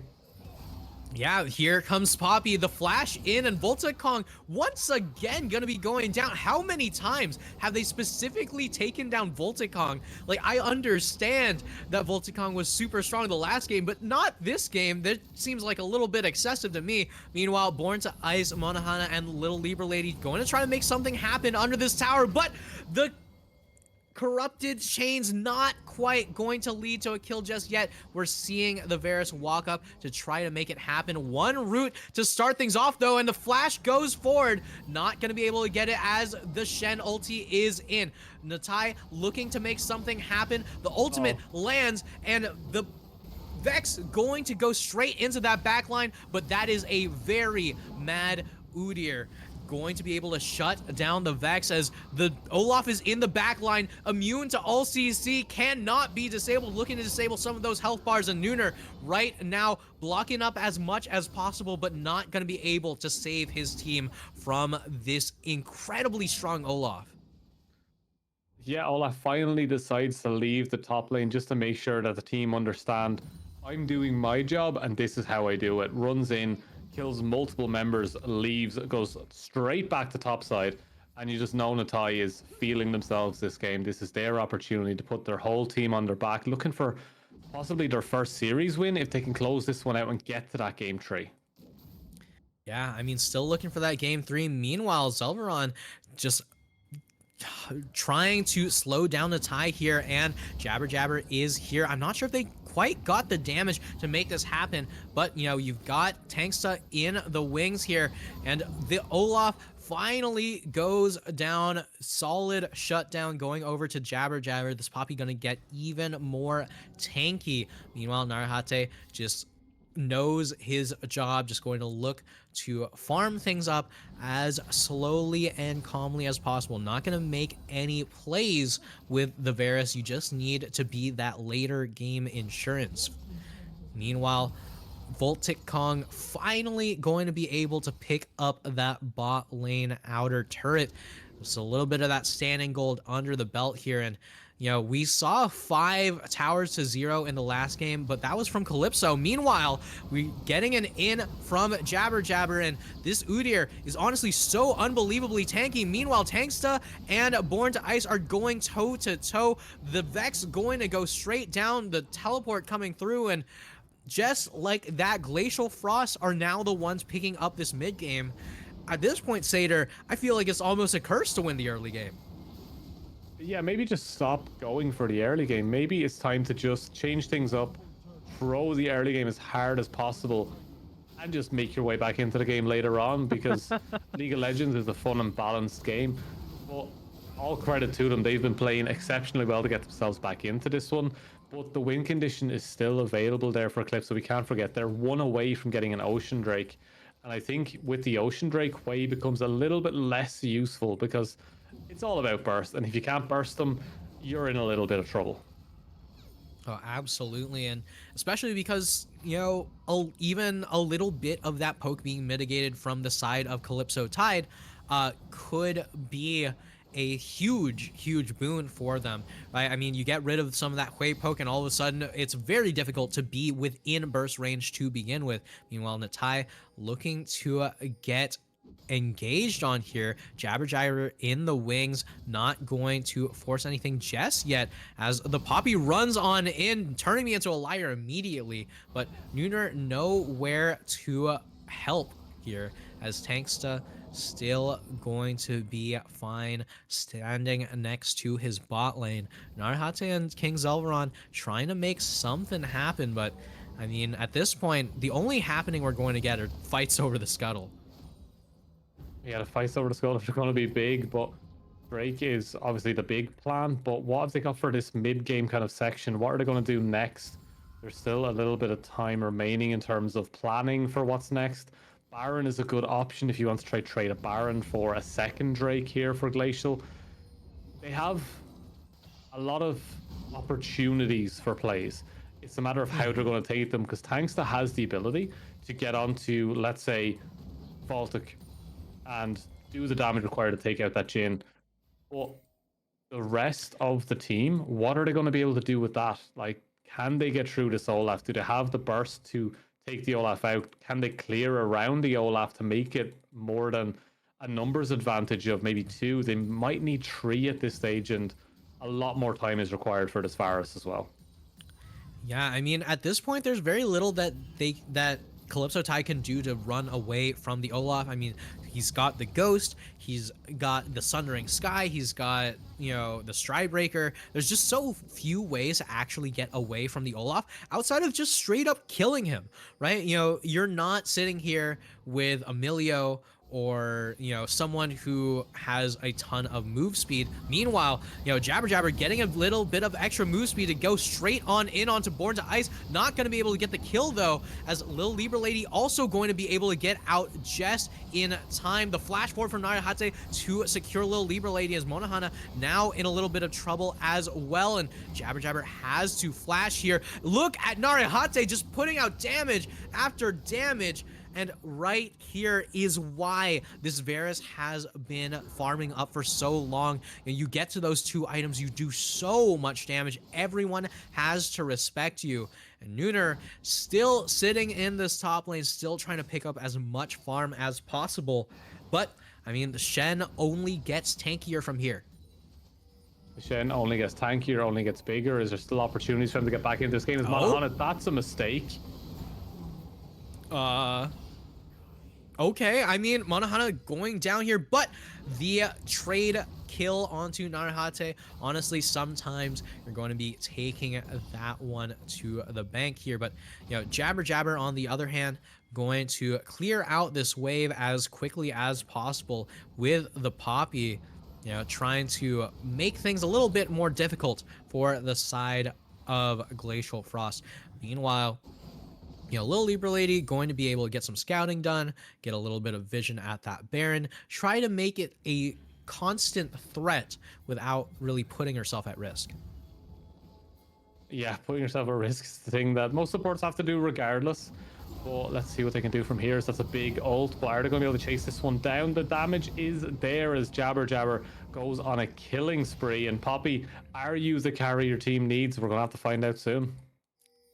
Yeah, definitely a big question here. I mean, Jabber Jabber has had so much of the gold funneled directly into him, and honestly bought a decent amount of damage with all of that gold here. But I mean, when you have all that gold onto one person, you got to be really careful about playing around that person. Meanwhile, Jabber Jabber going in once again, Volticong taking a decent bit of damage. Narihate now going to get locked up here, just making sure that Monohana cannot get any closer. Nooner looking for a taunt, gonna be able to land it, and not enough follow-up, but there's the laser from King Zelveron, and fully analyzed on that one. The teleport comes on through Natai. No, Born to Ice going to be the one in the wings here. Natai still retains the teleport sitting on that bot lane though. So right here, it is going to be the Ocean Soul to be played for without Volticong at all. We still do have the Shen ultimate. Monohana could be in trouble, locked up and walking away as King Zelveron took so much damage in the back line. Born to Ice right now just hitting again and again. This Hui value is so high. Look at that. Nooner, even the tank, going to be forced all the way out, and there's still no chance at this incredibly important dragon. There's always a chance of the Gumayusa kind of just get a quick arrow in there, see if you can steal it randomly, freak out every single caster in the world, but it looks like it will just be the fade off. They want to step away from this one.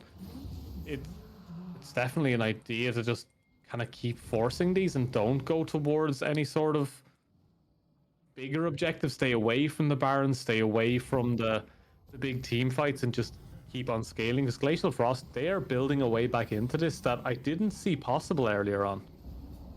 Yeah, I mean, it was so unbelievably back and forth. But, you know, speaking of which, okay, we're going with the coin flip at the Baron. Curtain Call is going to get pulled up here. Narihate getting tagged 4 times by the Jhin here. And just like that, with the Varus at half health, you have to back off. You cannot really look to contest this Baron just yet, as right here, Glacial Frost also not going to opt to commit to this Baron. You could definitely tell that they were thinking it, but without the constant DPS from the Tai, it's very difficult to do it in any sort of a timely manner. Meanwhile, Jabber Jabber and Monahana just going to stare lovingly into each other's eyes, you know, from across the jungle. Not going to be able to do anything just yet to one another, as once again we return back to the everyone just calm down and farm state. Yeah, everyone's favorite state of the game where everything's at a lull and then one person throws one ability and everything goes mental. So we'll have to keep an eye on who that person could be, as I think there's a lot more engage options coming in from Calypso than any other side right now. So we'll have to see who's going to be the one to pull that trigger here, and Jabber Jabber's the first one to step up. Yeah, I mean, we've seen Jabber Jabber pulling that trigger again and again, especially with the flash up. Not a single person, with the exception of Voltic Kong, is missing that flash. I mean, of course, except for, you know, Natai and Monahana, who don't have it. But, I mean, there's so much available in terms of the summoners here. You have to be super careful if you're Voltic Kong to play things super safe from the back. But we've seen that time and time again. The Jhin able to constantly output damage from the back, you know, with those ultimates, with those roots. But right here, you know, still trying to pick up as much farm as possible. Jabber Jabber, on the other hand, looking to get a little bit of that early top lane vision around this Baron.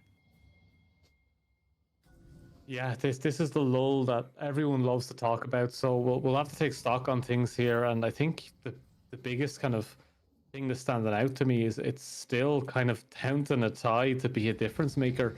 It's either they have to be able to keep Nooner on a side wave or break open the base if they're forced to use that ult, or they TP to the fight and do the damage. But they've started this Baron sneakily.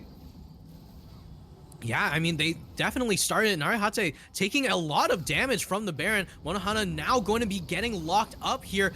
1 ulti, 2 ulti, and now a full flash, 3 ultis onto the Udyr, but no kills just yet. Meanwhile, the response from Glacial Frost is incredible. Voltic Kong and Born to Ice doing so much damage. Little Libra Lady flashes in to try to make something happen, and something has happened. Glacial Frost now the ones in control around the Baron. Tanksta, the only one surviving from that fight. It was a 4v4, and Glacial Frost the one coming out on top. W up soon, but no W needed, as the Zhonya's also not going to work out in time here.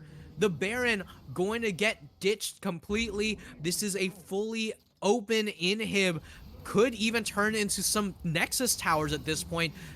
One fight, one little opportunity goes wide here, and it seems like a one overstep from Calypso Tide could spell disaster for them in this game.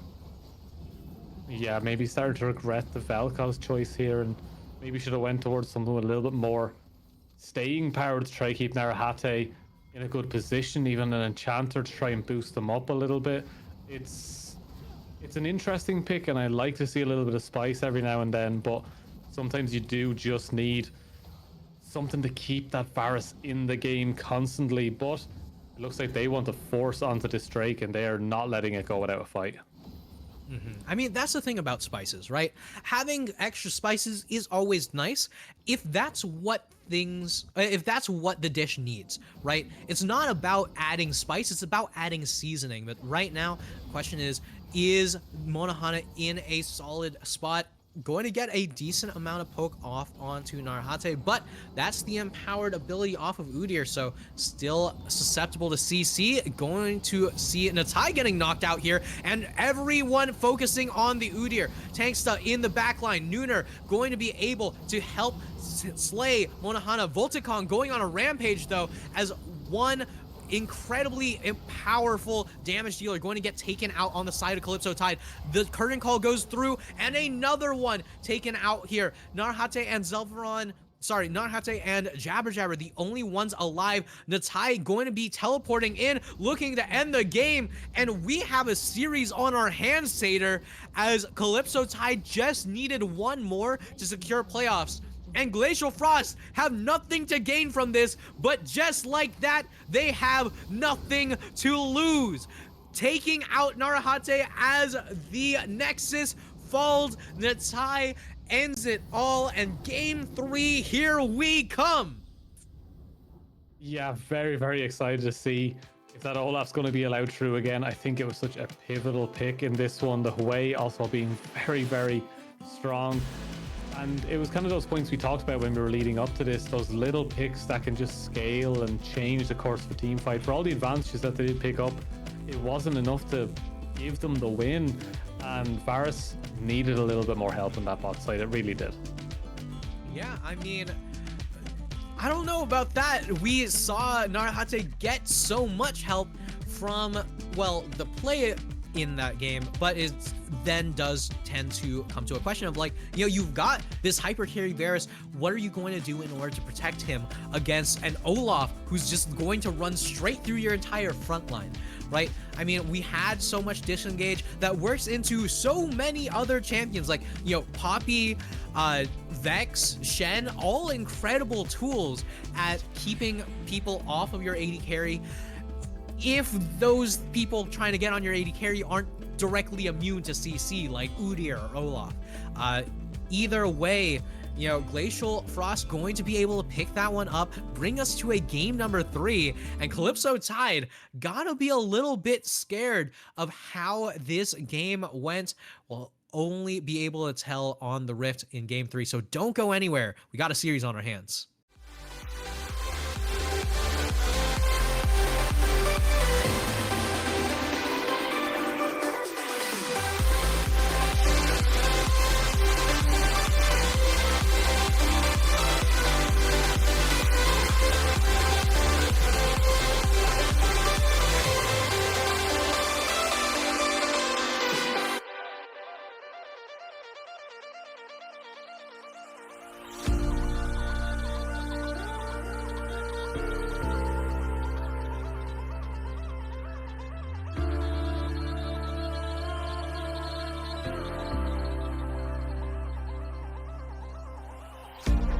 Wait for me, I'm not far behind.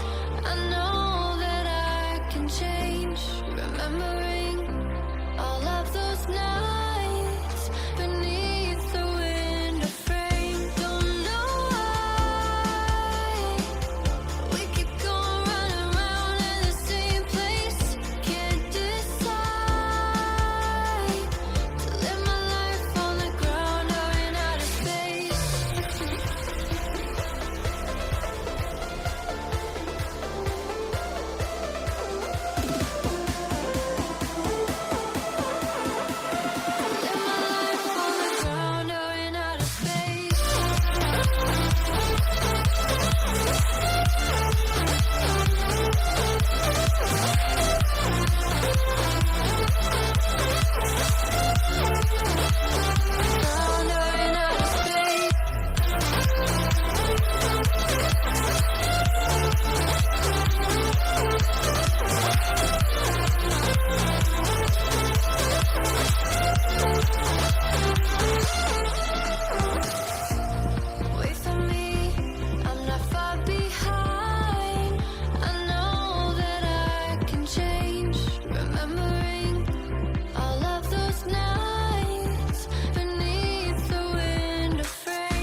as days passes by, and most long for a place that they never find. I'm afraid I wake up when I die, and it is too late to climb any mountain. Time is of the essence, the blood running through our core. It's best to not feel sorry when it's over. I will be the greatest that you've ever seen before, and I'll say eternal.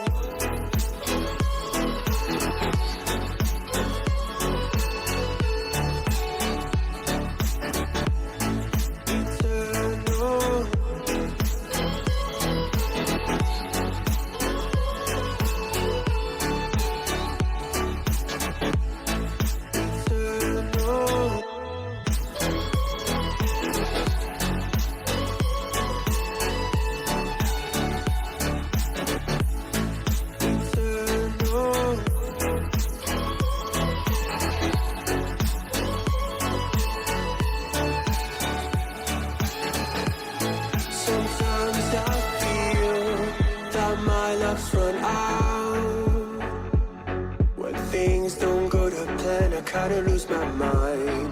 I hope it's real. This life comes around. Just keep your faith and search for the fountain. Time is of the essence, the blood running through our core. It's best to not feel sorry when it's over. I will be the greatest that you've ever seen before, and I'll say eternal.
Every time we say goodbye, they all see that it's a lie. 'Cause we always give it one last try. Yeah, you've watched me break 1,000 times. Now I'm all alone, 'cause you never show. You say you will, but then you don't. That's how it goes. Don't wanna know. I'm turning off my mind so I get by.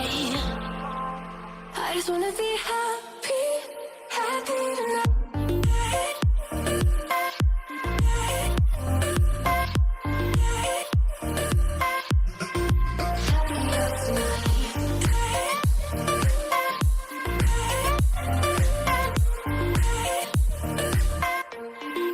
Happier tonight. Can't be waiting for you in the morning. I'ma leave without giving a warning. I'ma leave without giving a. But every time we say goodbye, we all know that it's a lie. Now I'm all alone, 'cause you never show. You say you will, but then you don't. That's how it goes. Don't wanna know. I'm turning off my mind so I get by. I just wanna be happy, happy tonight.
Voices going through my head.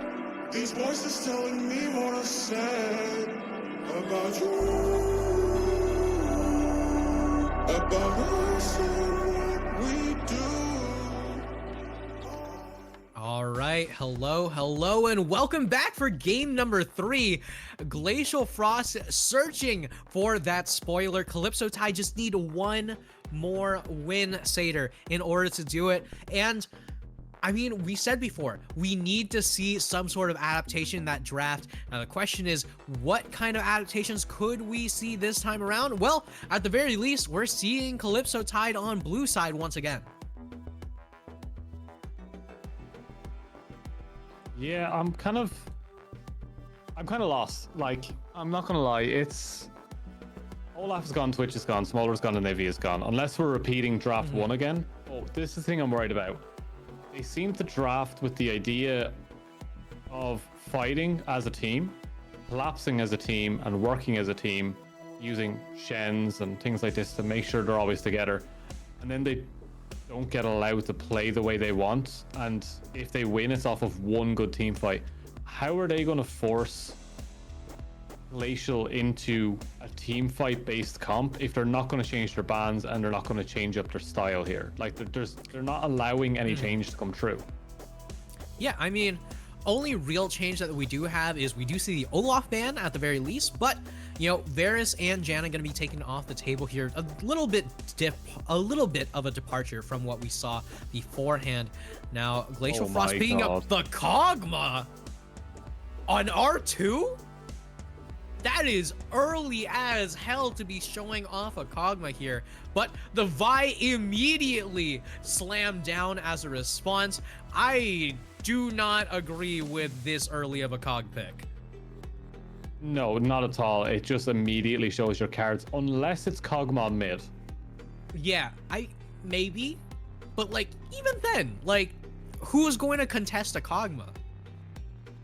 Maybe it's just to confuse them. Maybe this is just a big bait and switch, and it's actually a Cassante. Just got the lettering wrong. And we'll get confirmation of that. You know, it's got a K, it's got the apostrophe, right? You know, absolutely could be, right? But either way, they're going to be taking away a few of those outplay button champions, right? You know, you got the Syndra gone, likely going to be getting like a Twisted Fate, or, you know, maybe the Veigar gone, right? We saw tanks to do so much work on that Veigar the last time. Meanwhile, Hui going to be taken off the table here. Yeah, there's that Veigar ban. And honestly, we might see a top lane ban for the finality of Calypso. And there's the Jax ban. So, yeah, okay. I want to talk about one thing, and it's the fact that Maokai, Vi, and Varus are all CC dependent, and they all do it very, very well. Udyr doesn't care. So, Udyr doesn't care. Yeah, Udyr doesn't care, and Janna will stop the collapse. So they need middle ground now, Glacial Frost. They need something in the middle. And I was going to say Nico or Victor, and that'll do. That'll do. Yeah, that will definitely do. You know, Nico definitely going to be able to stop a little bit more of that, you know, follow-up, while also giving the potential of the engage herself. And okay, so this Kog'Maw's not going to get a chance to play this game. Right, if Kog'Maw does get a chance to play this game, he will absolutely run over the entirety of Calypso. But I don't think they're going to get a shot here as the Fiora. Okay, I thought they were going to go all in on just making sure Kog didn't get a chance to play. But, you know, Nooner, pretty upset about playing the Shen the last time. going to force a Kale pick here. Okay, so Kale definitely can keep Kog'Maw alive, right? Whether or not the game will get to the point where Kale will be able to contest the Fiora in a side lane is a completely separate question in its entirety. I think that Jabber Jabber has to put a lot towards, Selvaron in order to make sure that this Fiora will be able to drag the Kale out into a side lane. But, I mean, or you could opt to get the Varus ahead and keep the Kog'Maw behind. I don't know. Satyr, if you're the coach of Calypso here, what exactly are you going to tell them in order to try to keep the playoff dream alive? Run at them. Run at them. Oh, baby. No, like there's an old saying that I think 100 Thieves have been saying a lot recently, and we see a lot of it with the likes of Sniper coming in and being the way they are, especially with some of their younger players. They're just saying use your hands. And I think it's a really old adage just to say, just go for it. But when they go for it, they look their absolute best. And I think this is the idea coming from Calypso. It's like, let's use our hands, play as a team, and put the fear of God in them that no matter what they try to do, we're running at them. And I like that idea. Glacial Frost do have good responses to that and good spacing. Just use your hands, just go for it and outplay them at every single step. Yeah, I mean, if you look at the team compositions, as far as I'm concerned, right, Calypso Tide's team composition says, I want to win. I want to make something happen. And a lot of Glacial Frost's composition says, I don't want to lose, which honestly seems a little bit counterintuitive for a team that has nothing to lose, right? Right now, they're just trying to get that one single win, look to try and play spoiler, but question is, how exactly will it play out on the Rift itself? I mean, Kale, Kog'Maw, Neeko, 3 champions that do incredible in the late game. Neeko, at the very least, going to still be able to, once we're on the Rift, we'll have to see just how effective each of these teams can get. How many transitions can we go through before we actually get the game? Oh, there we go. All right, there we go. Good job. Juicer. All right, so now that we're in the absolutely game, can we smashing see it. the scoreboard again? Yeah, one more quick check on what it looks like after the standings and whatnot. But no, back to covering the mid. And if we go back to game 1, it was similar to this. Good setups coming through. Nothing too aggressive. Fiora into Kale, though. And like, I know everyone's going to be like, Fiora wins this. Kale is a nasty champion if you let it get up on that lethal tempo. It can be absolutely nasty. And the way Natai played Olaf so conservatively kind of scares me a little bit. Also, you can tell immediately that Neeko is Neeko because it doesn't have full bar on the Udyr passive. Definitely makes sense here. And honestly, the big question, right? So Natai has been getting the 1-up on Nooner this entire series, right? It's never been a matter of Calypso playing through that top lane. And now that they're in a position where they have to play through that top lane, how exactly do they do it? Like, is Jabber Jabber going to be able to get those ganks off in the top the same effectiveness as was done in the bot lane? Meanwhile, Narhate, with the Hail Blades, looking to opt towards that lethality, Varus, it seems. Yeah, opting towards lethality. I do myself prefer going lethality into games like this where tanks aren't exactly forefront, like the likes of Malphites and stuff like this, where that thing's a tank and I'm not going to kill it. Udyr is that mixed. Is it going to go into the Leandries? Is it going to build damage first, etc.? So lethality here, very good. Kog'Maw also an incredibly squishy champion. So going into that style, much, much stronger. But hindsight, you should not be allowed to do that this early into Neeko. Let's be honest. That's a little bit of cyberbullying in the mid lane. Yeah, I mean, Tanksa has been so unbelievably strong throughout this series, just playing super, super well. Meanwhile, Voltic Kong and Little Libra Lady just going to walk up with whenever that W is active, the Kog'Maw just does so much damage with it available here. So, all of a sudden, we realize, hey, this Cog could turn into a problem. It could turn into a problem. CS looking strong. And Narhate is missing a couple there. Nooner, I think a lot of eyes will be on Nooner this game as they've had a kind of quiet series so far.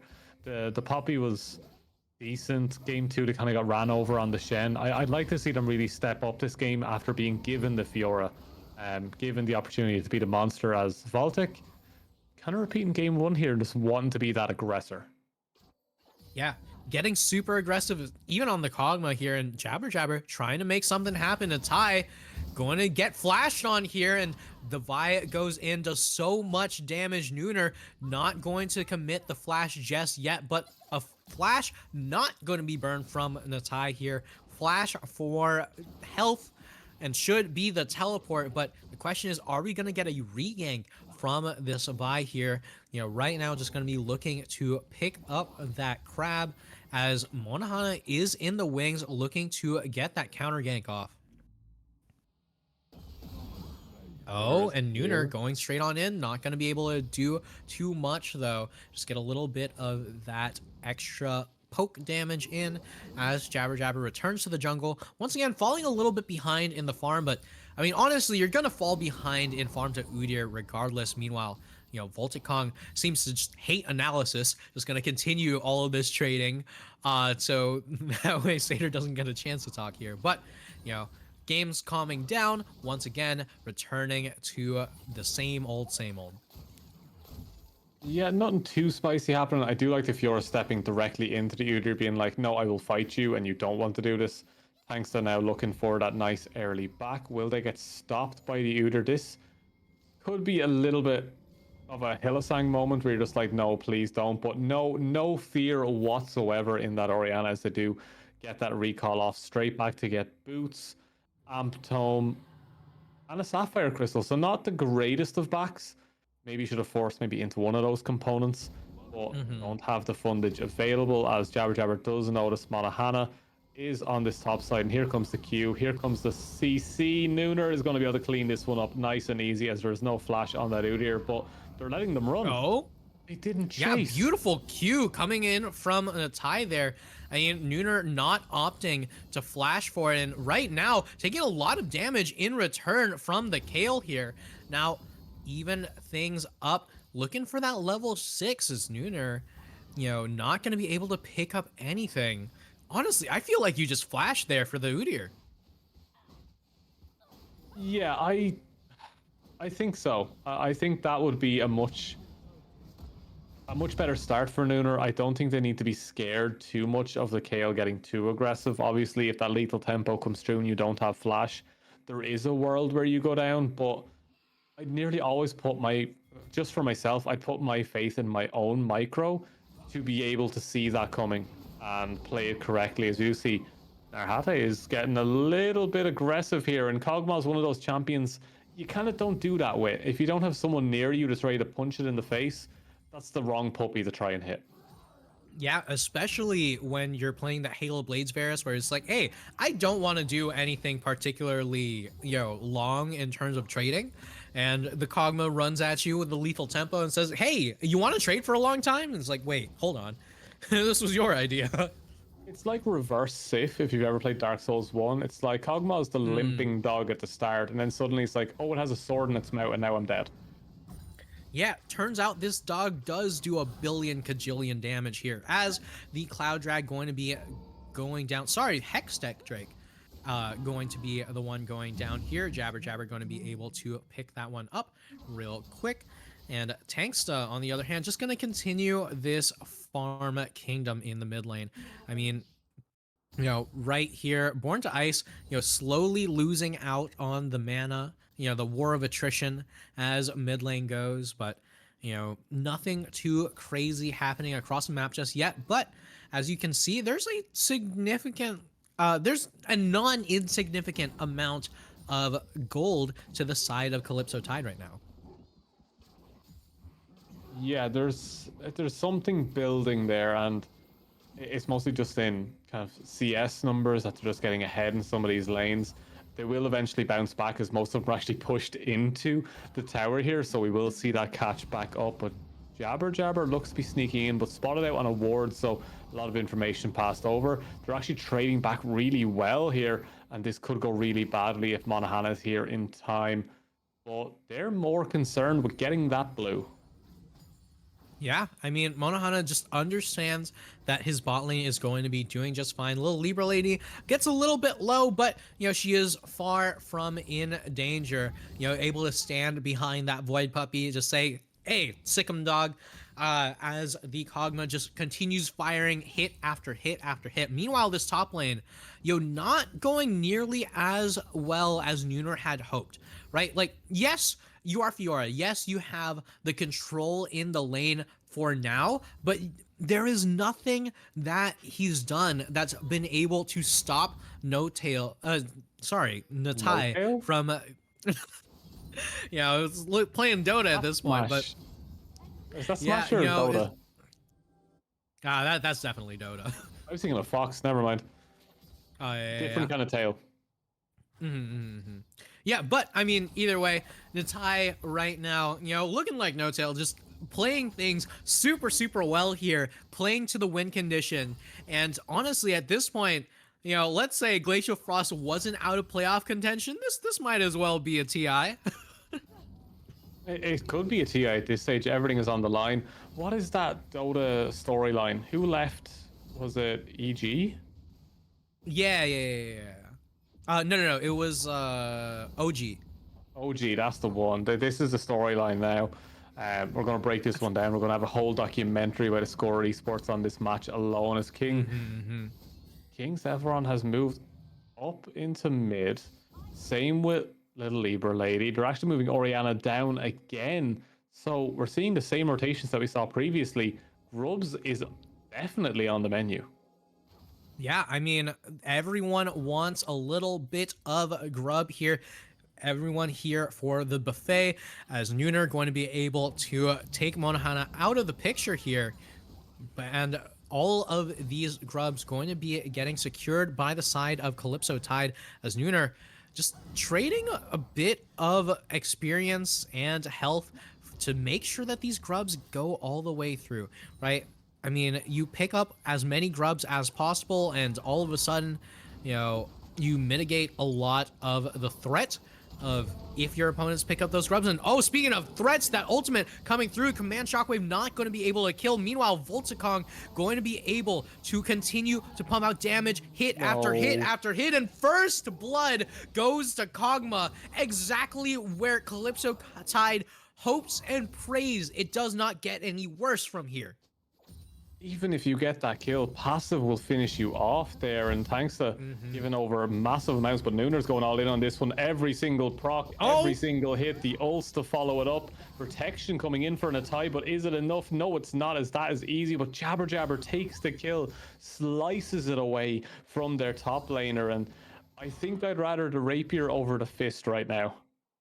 Yeah, I mean, Vi only really needs to hit the R button, but at the very least, with 6 Void Grubs, that should be a decent amount of tower plates for Nooner here. But, I mean, while the Fiora isn't quite as ahead as she would like to be, Jabber, once again, going to be able to do a decent bit with all of that gold. Now, with the teleport back into top lane, Natai, with those Swifties, should be able to stay alive for a little bit longer. Meanwhile, you know, mid lane, Tanksta went down a second time. Uncharacteristic for this player. Yeah, thanks to not being as comfortable on the Orianna this time around, but flashes have been extended, multiple stuns. They don't have flash. It's a very easy pickup there for the mid-jungle duo for Burnt Ice and Monohana. But what can they get from this? Drake is spawning. Little Libra Lady's already gotten vision down. King Zalvar is trying to clear them out now. But this bot lane, will Narahate be able to get something set them up for this? Or is bot prio just doesn't exist anymore as King Zalvar just goes straight to top? straight to Yeah, mid. Voltic Kong and Lil Libra Lady just going to be able to push Narhate all the way down in this tower, and Monohana now going to make sure there's no chance for the Varus to survive. And there they go. King Selvaron just able to get there in time to watch his kingdom fall. Is Born to Ice now on the rotation, also not going to be able to lock down Jabber Jabber here, but Volticong finally goes down here. The shield just barely not going to be enough, and Jabber Jabber going down means another kill to the Kog'Maw. But I don't know about you, Satyr, but this game is looking worse and worse for the side of Calypso Tide. We might actually have the Glacial Frost spoiler come true. We might. It's the only thing that worries me. It's still a Varus, it's still an Orianna, it's still a Vi.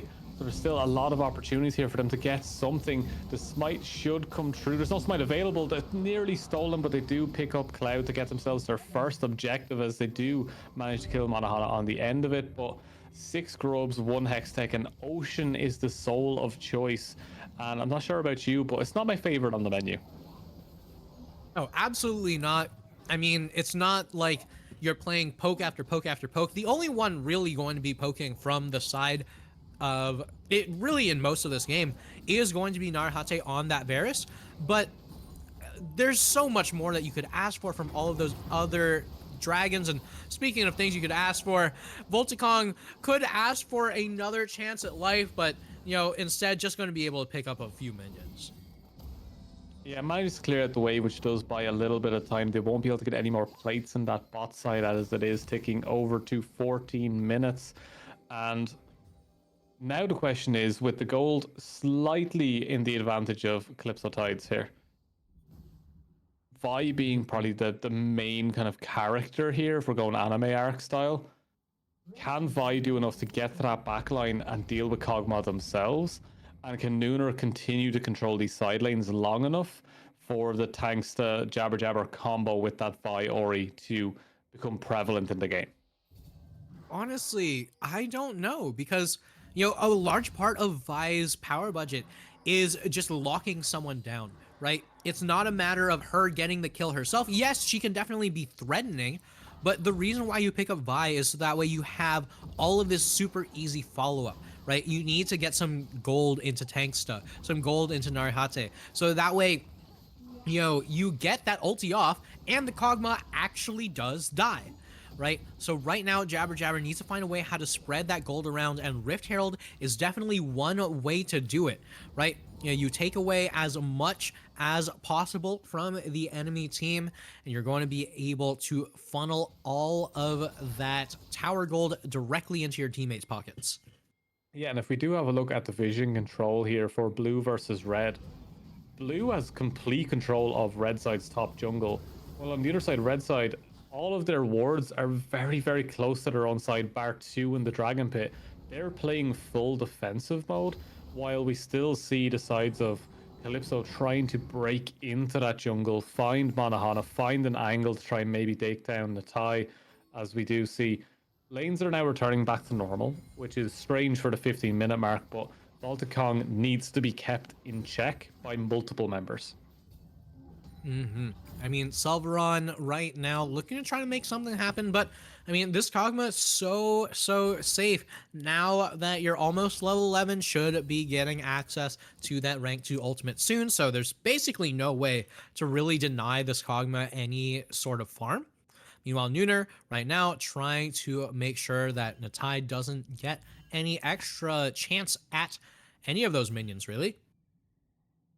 But, Yeah. you know, the moment that Natai steps up a little bit too far, the Fiora will be straight on top of him.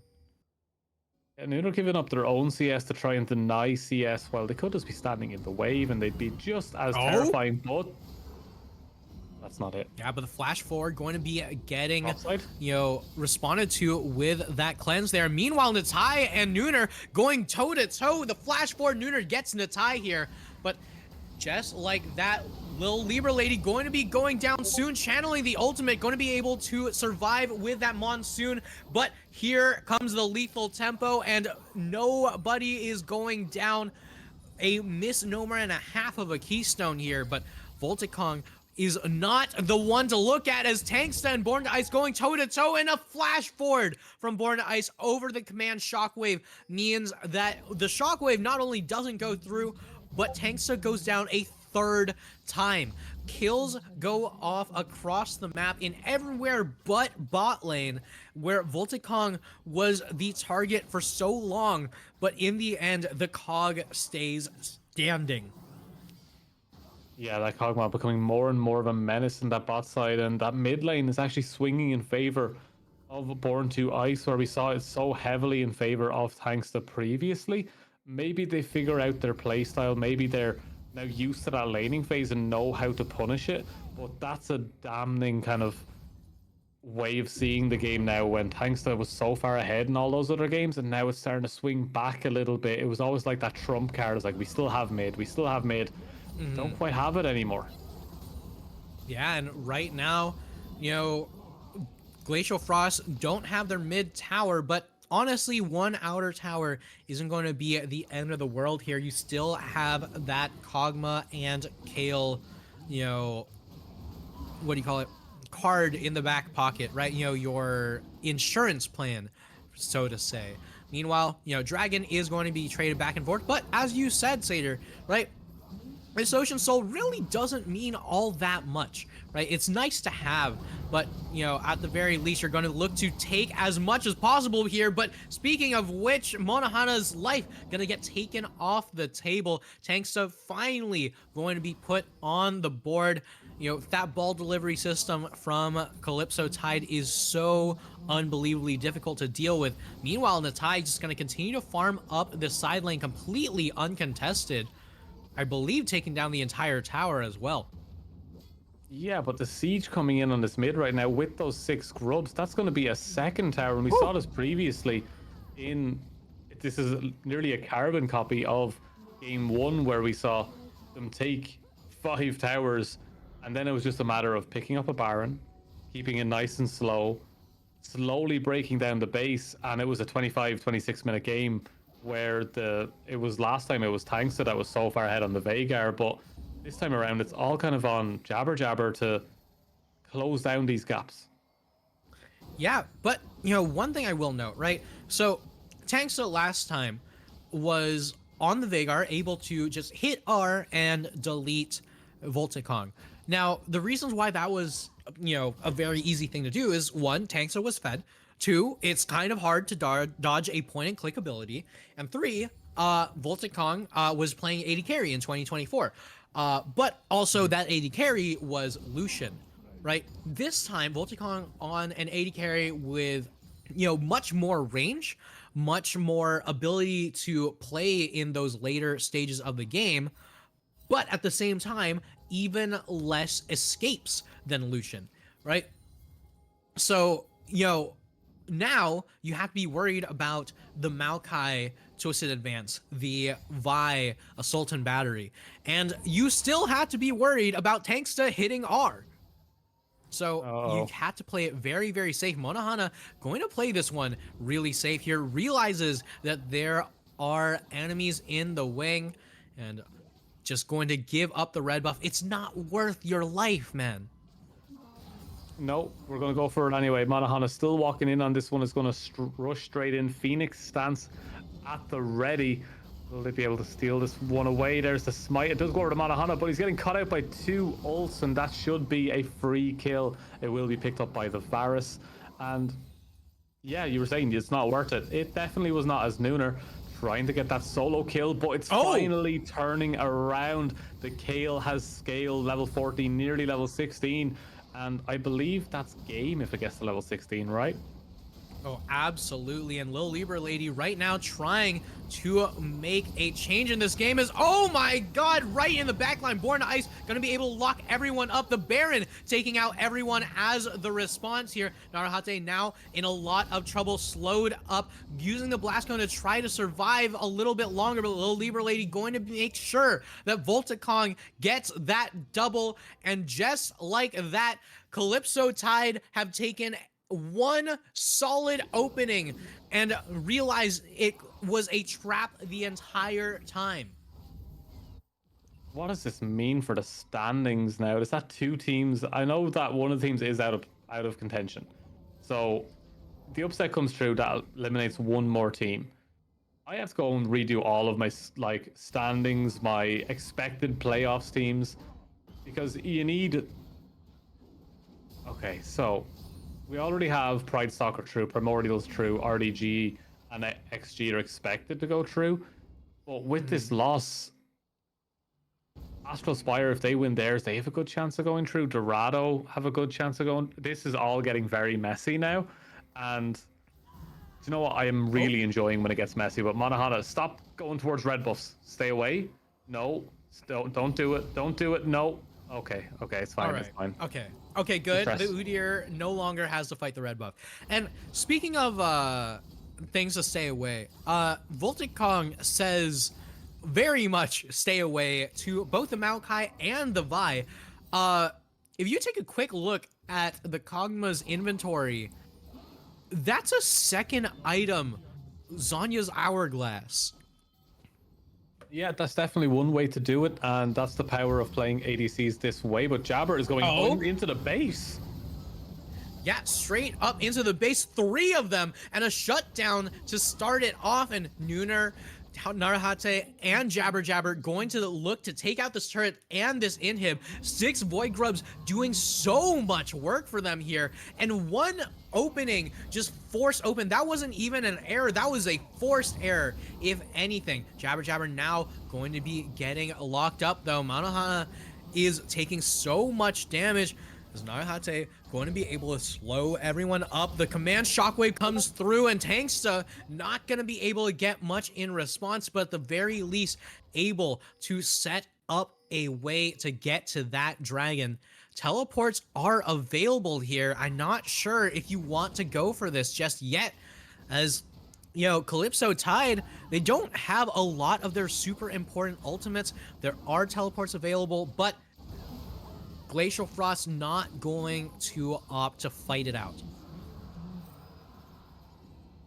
Yeah, so third Drake, inhib taken, forced errors. I think that was a very, very good way to put it. They really did force that play and made them make the mistake of not covering it correctly. And I think a big part of it is if we can once again get another vision toggle from our lovely producer / observer. There is a lot of vision in key areas here for Calypso. On the other side, it is nearly blind. They are trying to get their vision controlled out. You can see Little Libra Lady doing their very best. But Nooner just killed Born to Ice on the other side. Ah, I see. Well, so that's one of the big things about this Fiora that you have to be super careful of, right? You know, this Fiora, so powerful, just gonna go straight on in. Does not matter that it is the tower, just goes completely ham. Gonna be able to take out Born to Ice and take out yet another red turret. There's no sheen on this Fiora, right? You know, this isn't a Triforce Fiora, but God, she is doing so much work in this side lane. Now, Natai getting dragged to the side lane. The Baron is started up here. Jabber looks for Volticong. The Zhonya's goes through, but Narahate looking for the conditional,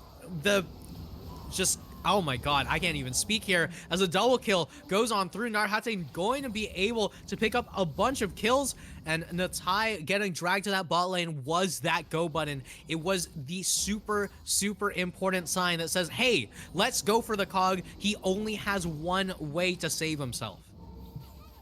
Yeah, and that's definitely one way to send it, as to do finish up this Baron. They're going to get back control in these waves, and I think this is Tides at their best. Let's be honest. This is when they're playing their strongest. They're moving around the map correctly, and they're forcing errors. This is probably the best we've seen them in terms of an even game state to an advantageous game state, and it's good to watch. It's really great, but Glacial Frost, they still have that ticking time bomb as we just see the level 16. We see that lovely animation as Kale goes big. This is when you gotta worry. Win condition, as Natai going to be at one of the strongest points in the game for Kale. As you know, I say one of the strongest. Kale only gets stronger from here, right? Like there's never a point where Kale is weak past this point, and Volticong also looking to get stronger and stronger, getting slowly closer as, oh my god, Born to Ice going to get close enough to take out Narahate. Thanks to also almost going down here. Jabber Jabber looking to make something happen, but there's no potential follow-up. Meanwhile, Nooner going to be pushing down that top lane, but that inhib's already down. There's very little that Fiora is going to be able to get in terms of value here, as two Barons going down for the side of Calypso. Tide is so incredibly impactful. I don't even know where Born to Ice is half the time anymore. Born to Ice is surprising us as much as Born to Ice is surprising Tides right now.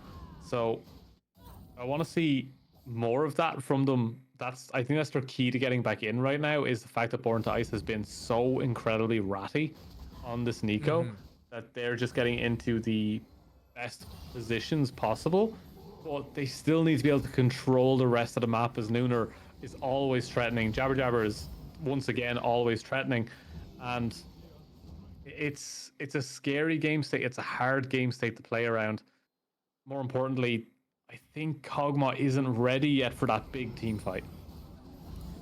Yeah, I mean, right here, Volticong just looking to farm it up, try to get to the point where you can team fight. You know, there is that Runaan's Hurricane finish. At this point, you're just looking for, you know, one, two more items, right? I mean, you got Rage Blade, you got Terminus, right? You know, there's only so much you could be looking at. I mean, maybe even a Jack Show on top of that.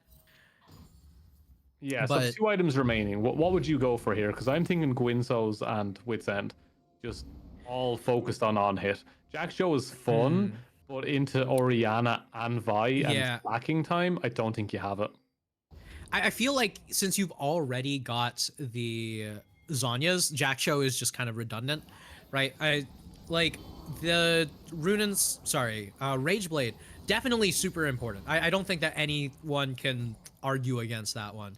Now, whether or not you take up the Wit's End is a different question entirely, but I definitely think it's a good option here, as Monohana looking to take out Jabber Jabber. The command shockwave goes wide, and there's so much pressure that they could have had onto Volticong going down there. Meanwhile, in the top lane, Nooner and Natai, super important 1v1, and Fiora just does so much damage. Nooner going to be able to take out Natai, and that means that someone has to back here. Either you stall out this dragon and wait for, you know, Natai to come back, or you just take it for the soul point for Calypso Tide. Here it is, Ocean Soul. Not exactly the biggest thing on the planet, but it's so nice to have here. So nice. Nooner in a little bit of trouble now as they are going to try and collapse onto this Fiora, but that is the Ocean Drake coming through now. That is the soul acquired. They're also burning down through this mid tower. Those 6 Grublings, just it's very difficult now, and this is good map play, good macro, good control, and you can see how well it's working. You don't need all these kills. You don't need this heavy 1v9 carry style when you're in these competitive environments. You just need good teamwork and friendship. More importantly, friendship. And, you know, speaking of teamwork and friendship, right? I mean, Natai has been very alone on these side lanes a lot of the time, right? You know, just trying to find a way how to deal with Nooner, but Nooner has built primarily for the 1v1, right? You know, there's those plated steel caps, getting rid of a little bit of Kale's auto damage, and pretty much just magic resist on magic resist. Like, that's even a spirit visage on top of that Maw of Malmortius, as Nooner is going to be pretty dang difficult for Natai to deal with. Meanwhile, you know, Nooner just going to continue to farm up these side lanes, drag people around. Volticong could be in trouble here. Has the flash, though. I saw this before with Nooner onto Born to Ice from that exact same position, and I was just like, please don't let it end like this. Yeah, you know, the vision was there, but, you know, Volticong going to listen to the vision and not going to step up too far here. You know, right now I do believe is building up into that Rage Blade sometime soon. As Jabber Jabber going straight on into Monohana, getting locked up, not going to take too much damage just yet. This mid inhib looking to go down sooner rather than later. So many Void Grubs, oh my lord. Where is Born to Monohana. Ice? That's the person we gotta watch out for. Yeah, and Nooner right now going to get Look at that locked up minion. here. Volticong just going to continue to auto again and again and again. The W going down pretty soon though. So just like that, another opportunity to walk on in, as you know, the open inhibs are not going to be taken out anytime soon. Now, the Baron, on the other hand, going to spawn very, very soon here. Tanksta trying to make it obvious, not obvious that they're going to the Baron here, you know, looking for that level 16 on the Orianna. Super, super important point to be at, and a very well-placed ward going to scout out the Baron take. And Monohana right now needs to find a way in here. And okay, Born to Ice, there's only so many things you can transform into. I don't think a ward is going to fool them. But either way, Nico on the flank, getting locked up here. Flash from Narahate, and the ulti in from Jabber Jabber onto Monohana. And the Cog is not looking to do enough damage. Volticong just trying to put out enough to be a threat, but this Ocean Soul is so useful in this moment. Monohana right now trying to threaten an in, but Tanksta Nooner's got still one going to inhib. keep the 1 for Udyr 2. out. Meanwhile, the Fiora Nooner is going to continue to slam this base. Natai begging for help, begging for an opportunity, as Nooner not going to be getting locked up, as the cavalry has arrived, just going to escort this Fiora straight to safety. And Spirit vs. Fiora, usually not something that we see, but when you've got the Ocean Soul, God, is it broken. Yeah, in situations like that where the team fights are extended and just very, very long fights that just don't seem to end, that's where you have to be worried. But this is the big fight, but Nooner is just going towards the bot side, is not even going to try and contest that fight, not looking to look for an angle or a TP or anything. They're just looking to take control of the map once again. They've got 2 inhibs. They have sent someone back. It is Volticong right now. Who's going to contest Nooner here? It has to be Natai. Natai can't give up the spacing on the base. Volticong's nowhere near this one. They're taking the Baron as 2 while they control it with 2 and take side lane pressure with 1. This is a tough position to be in. Yeah, as right now, 7,000 and below. They're taking this Baron so slowly. Nahate now in the front as King Selvaron so unbelievably tanky on this Maokai. Born to Ice once again looking for a flank angle, spotted out by that control ward here.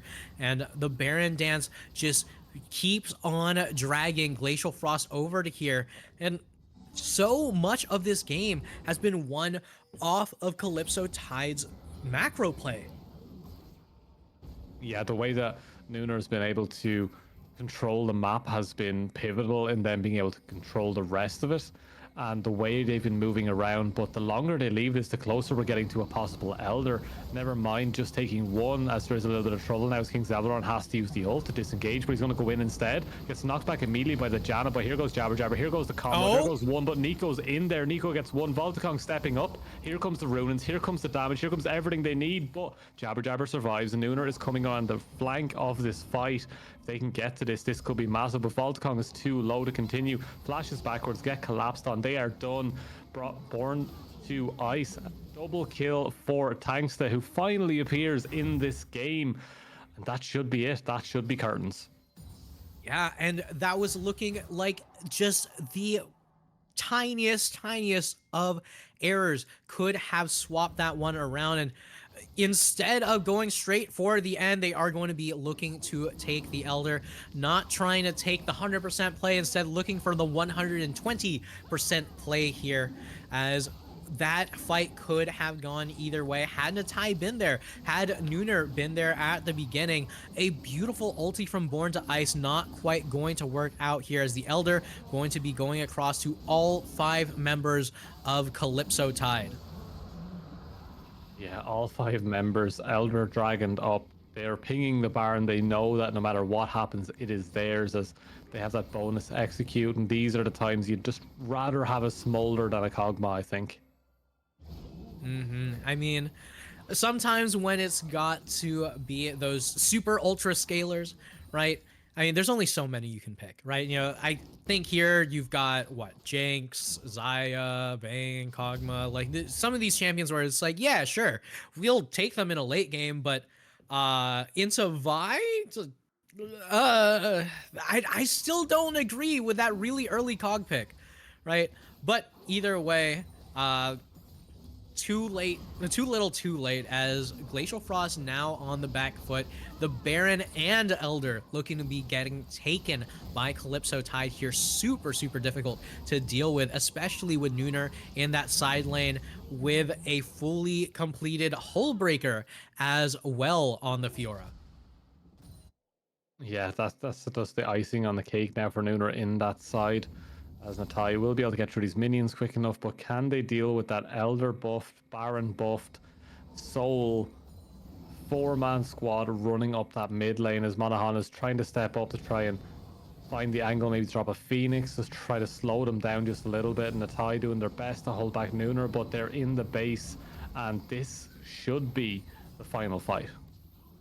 Yeah, should be is the name of the game, and Inhib respawns, goes down immediately, just going to rewrite that history just right at the beginning. Meanwhile, Tanksta and co just gonna try to barrel down this mid lane. One opening for Jabber Jabber could turn into this Cog going down immediately. All 3 inhibs down, Baron buff and Elder available, and Volticong is down. Volticong taken out, and the Kale also not going to be able to do much. Born to Ice gets a solid ultimate, but here we go. Now Natai is able to auto attack. Now Natai is going to be locked up, and Libra Lady not going to go down, but not going to be able to save the Nexus.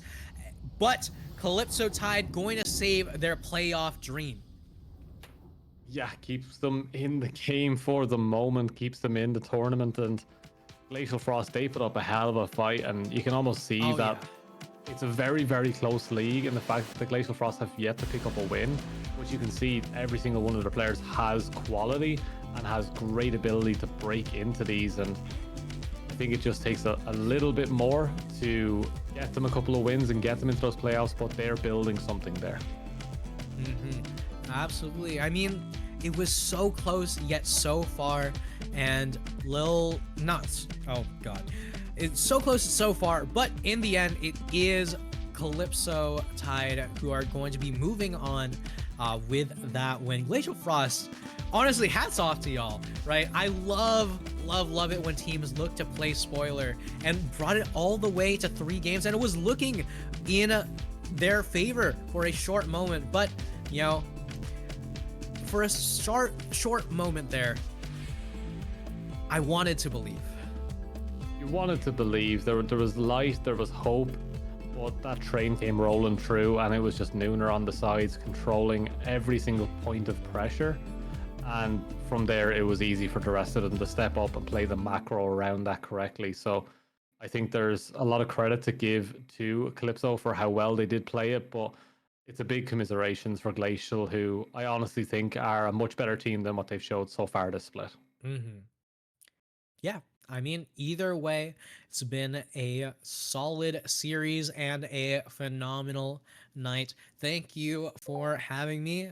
And you can join us whenever. Like, you just come to Vanquisher whenever. Like, I have a new caster every week. It's wonderful. As the one person from a different continent, I'm somehow always here. But nonetheless, we will have an interview with the winners, I believe, now in a couple of moments, but we will be done for now. So thank you so much for joining us. It was an absolute pleasure to have you on, and we hope to see you again soon. And to the rest of you, enjoy your interview. We'll see you next week. All right.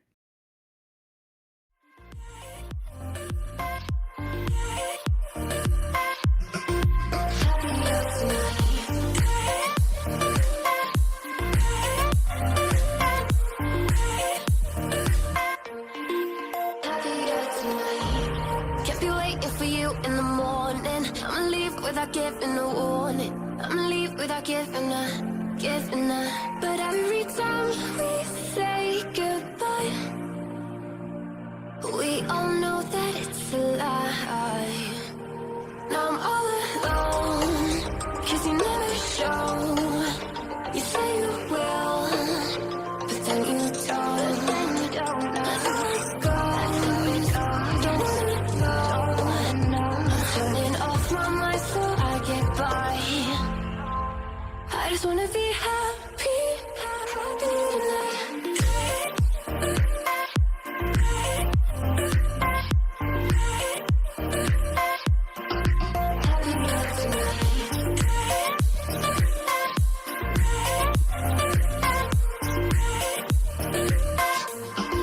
Happier tonight. Been waiting for you in the morning. I'ma leave without giving a warning. I'ma leave without giving a. But every time we say goodbye, we all know that it's a lie. I just wanna be happy.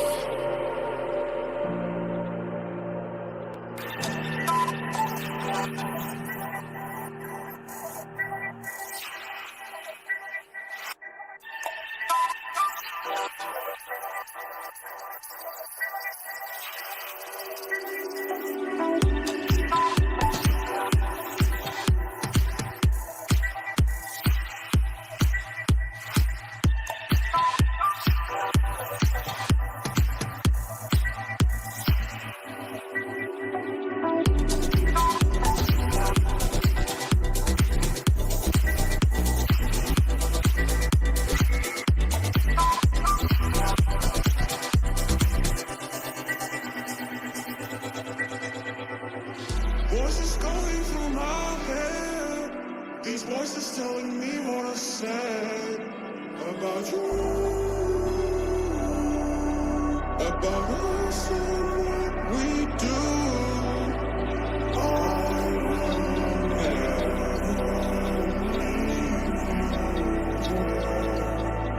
I will get your heart somewhere.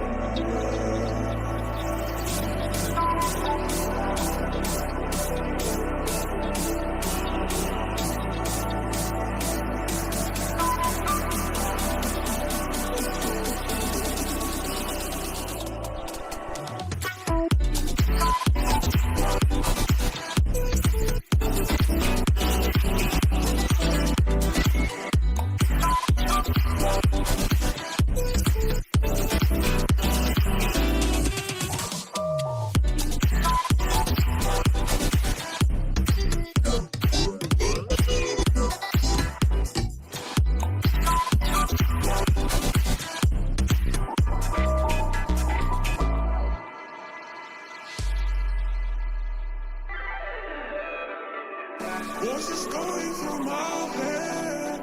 These voices telling me what I said about you, about us and what we do.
I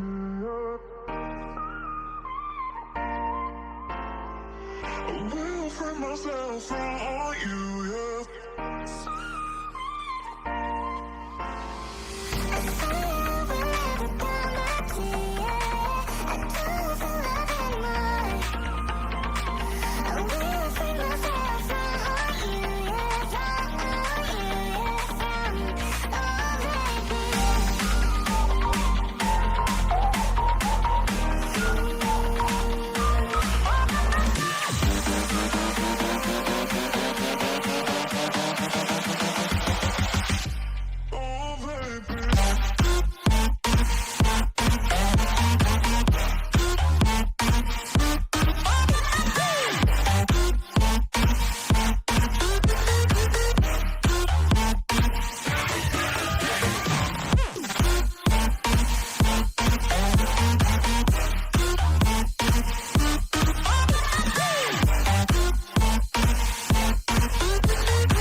Everything that brought me alive, going around like nonsense, playing with the monsters.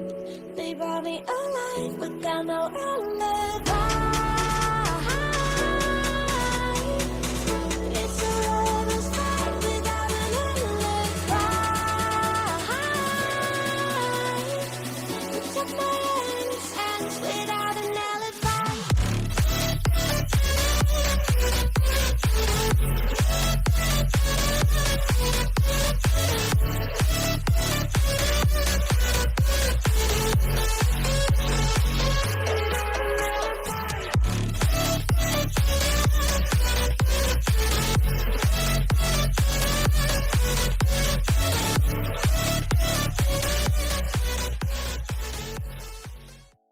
Hello, folks, and welcome to the interview desk. I am your friendly neighborhood broadcaster, Sharogan, and I see that I am coming through very loud. Sorry about that. Seems my other mic, in addition to some of the broadcast and Discord stuff, decided it wanted to be heard today. So yeah, it's been all sorts of crazy stuff going back on the broadcasting side. Hopefully, y'all enjoyed the matches, though. I have got joining me over here on the interview desk, Jabber, the crazy jungler for Calypso Tide. I just want to say straight off the bat, that icon I absolutely love. I love it. Oh, thank you. Yeah, Also, who came up with that? Wait, which icon though? The mermaid looking icon. Oh, I have no clue, but I also like the icon. Well, either way, let's hop into the games, because those were some pretty exciting games there. Now, the second one, I gotta ask you right off the bat, what happened? Because this series obviously was pretty stressful. It was one of those ones where either you were going to win and make it through, and you would be losing to the 0-6 team, or it was like that's just right off the there, pretty scary. What was your headspace going into this series? Good headspace going into the series. Well, I think we were kind of like we did a ton of draft prep, so we could go over draft prep. But I was basically like, as long as I don't into gank. Like, there's a theme where like if I just die pre 15 minutes, we just lose the game. So that's kind of what I was thinking about. Yeah, I mean, our draft prep was like we couldn't go volley. We were banning certain things. I'm surprised they banned our smolder, but it's just good. It's something that Sugar plays a lot, but. Like we weren't like too nervous going into it. Like that's kind of where my head was at. I was like, if we just like execute well, like we're gonna win. So. Well, that obviously y'all executed very, very well in the end there. And so, like, what exactly happened in that draft for game? In the game two draft, we were just cooking too hard. Like we didn't want to pick Fizz into so if they go Hui, right? So they B1 Hui, and it's like, okay, so we can play like super aggro, high tempo. We just go Fizz. But if you go, we didn't want to go Fizz early, and we didn't want to ban. We didn't ban Olaf because we're like, we can just play Fiora into Olaf, and then so we don't go Fizz. Then we go Poppy because it's like somewhat of a flex that we play, and then they just go Olaf, and then our top laner wants to play Shed over Fiora. So, and then we have no damage, and then we have to put Vel'Koz. Like we have to go like a damage support, so we go Vel'Koz, and it's just fucking like I don't know. The draft was just like really fucking bad. Like. But we were just cooking too hard. Like we should have just gone Fizz or some shit. I don't know, like just sent it. But yeah, I guess it was kind of one of those ones where it's like, let's do something a little bit spicy. And it was like, ooh, that was a little bit too much spice. We didn't need the ghost pepper in this one. It's kind of just a coach gap. I think Zybros might suck a bit. I don't know. Oh, that's all on you. You're the one saying that. However, I do want to let's see. Moving on here, you did mention that there was something you noticed about the Udyr build. With our little bit of pre-interview talk. What was it? Yeah, I mean, I think it's fine. It's just if he doesn't interact, Leandres doesn't really do anything. But I don't think it like decides the game or anything like that. At some point, like, right, like at some point, it's just like you're finding stuff to nitpick about. Like I think the only reason we won game 3 was because we were able to make like these crazy like cross map plays, like when they were going for the draft. Like we almost fucking lost it. So I was gonna say, was Kayle a bit of a worry there? Yeah, Kayle fucking. Zai saying the Kayle build sucks. I mean, yeah, they were full MR, so she probably should have went AD, but like. I don't know. I was watching Kayle. Like, if you rewind and you watch like literally the last fight, Kayle is going infinite, like in her ultimate, and we're all just dying. And I'm just sitting there like, surely we don't get 4-1'd by Kayle like on their Nexus. Like, but it almost fucking happened. I was very worried about the Kayle. That would have been one for the record books for sure if y'all were 4-1'd by a Kayle at the very end on the Nexus, and then they end up coming back for the win. But yeah, dude, that's fucking. That's a darkest timeline scenario if I've ever heard one. Oh, I'm supposed to stop swearing. It would be appreciated. I'm sure the censors would not mind, and my Discord pings, which again, sorry about that, folks, for apparently that was coming across on the broadcast. So hopefully we've got that fixed, got that sorted, so that won't be a thing next time around. Now I'm looking at the schedule for next week. It looks like you are going up against Oversoul Esports Incarnate, OVS, which I know personally from my friend Urfo days, having done a number of broadcasts and casting for them. So have you gotten to watch any of their gameplay? I have not personally watched any of their gameplay. Okay, so this is a team you're going in blind against it. What kind of... So they did win versus Dragon, and so they were able to beat Dragon today during their games. What kind of... Does that give you any sort of sense of how they might do... You might do in your game next week? Not really, no. Not really, no? Okay. No. Just gonna full send it and see what happens. I mean, we'll end up doing some draft. I mean, I'm sure we'll do draft prep or something, but I don't typically like to. It doesn't make sense to like look at anything ahead of like jump ahead of yourself in anything really. Mm. At least to me, I don't know. Fair. All right. Well, before we cut it off for the evening, is there anything you wanted to go ahead and call out? Yeah, sure. We'll make it spicy. So yeah, my ADC sucks. My support doesn't get enough vision control. My mid laner literally has the most limited pool known to man and won't learn any new champs. My top laner is ugly in game, and I'm just the best. I mean, that's the only reason we won, right? Like, it's just jungle diff. Like, Very clearly, that is exactly what it is. Well, folks, with that, we're going to go ahead and close it off. Jabber, thank you so much. Greatly appreciate you being here. I want to say thank you as well you, to... bro. You're very welcome. Thank you very, very much. Also want to say thank you to ProComps, our sponsor. We greatly appreciate all of your support. And remember, folks, to tune in tomorrow. We'll be having some exciting games as well going on, and we will see you on the Rift. ProComp, sponsor me. I'll suck your toes. Don't think I got it. That's fine.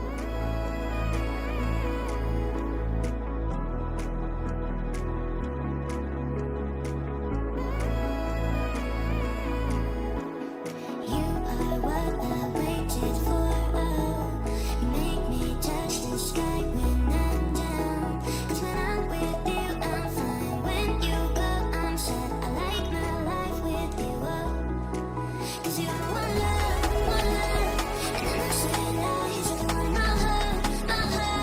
You make me feel alive. I feel crazy when you make me smile. So I feel like one love, and then I say lies. I feel crazy.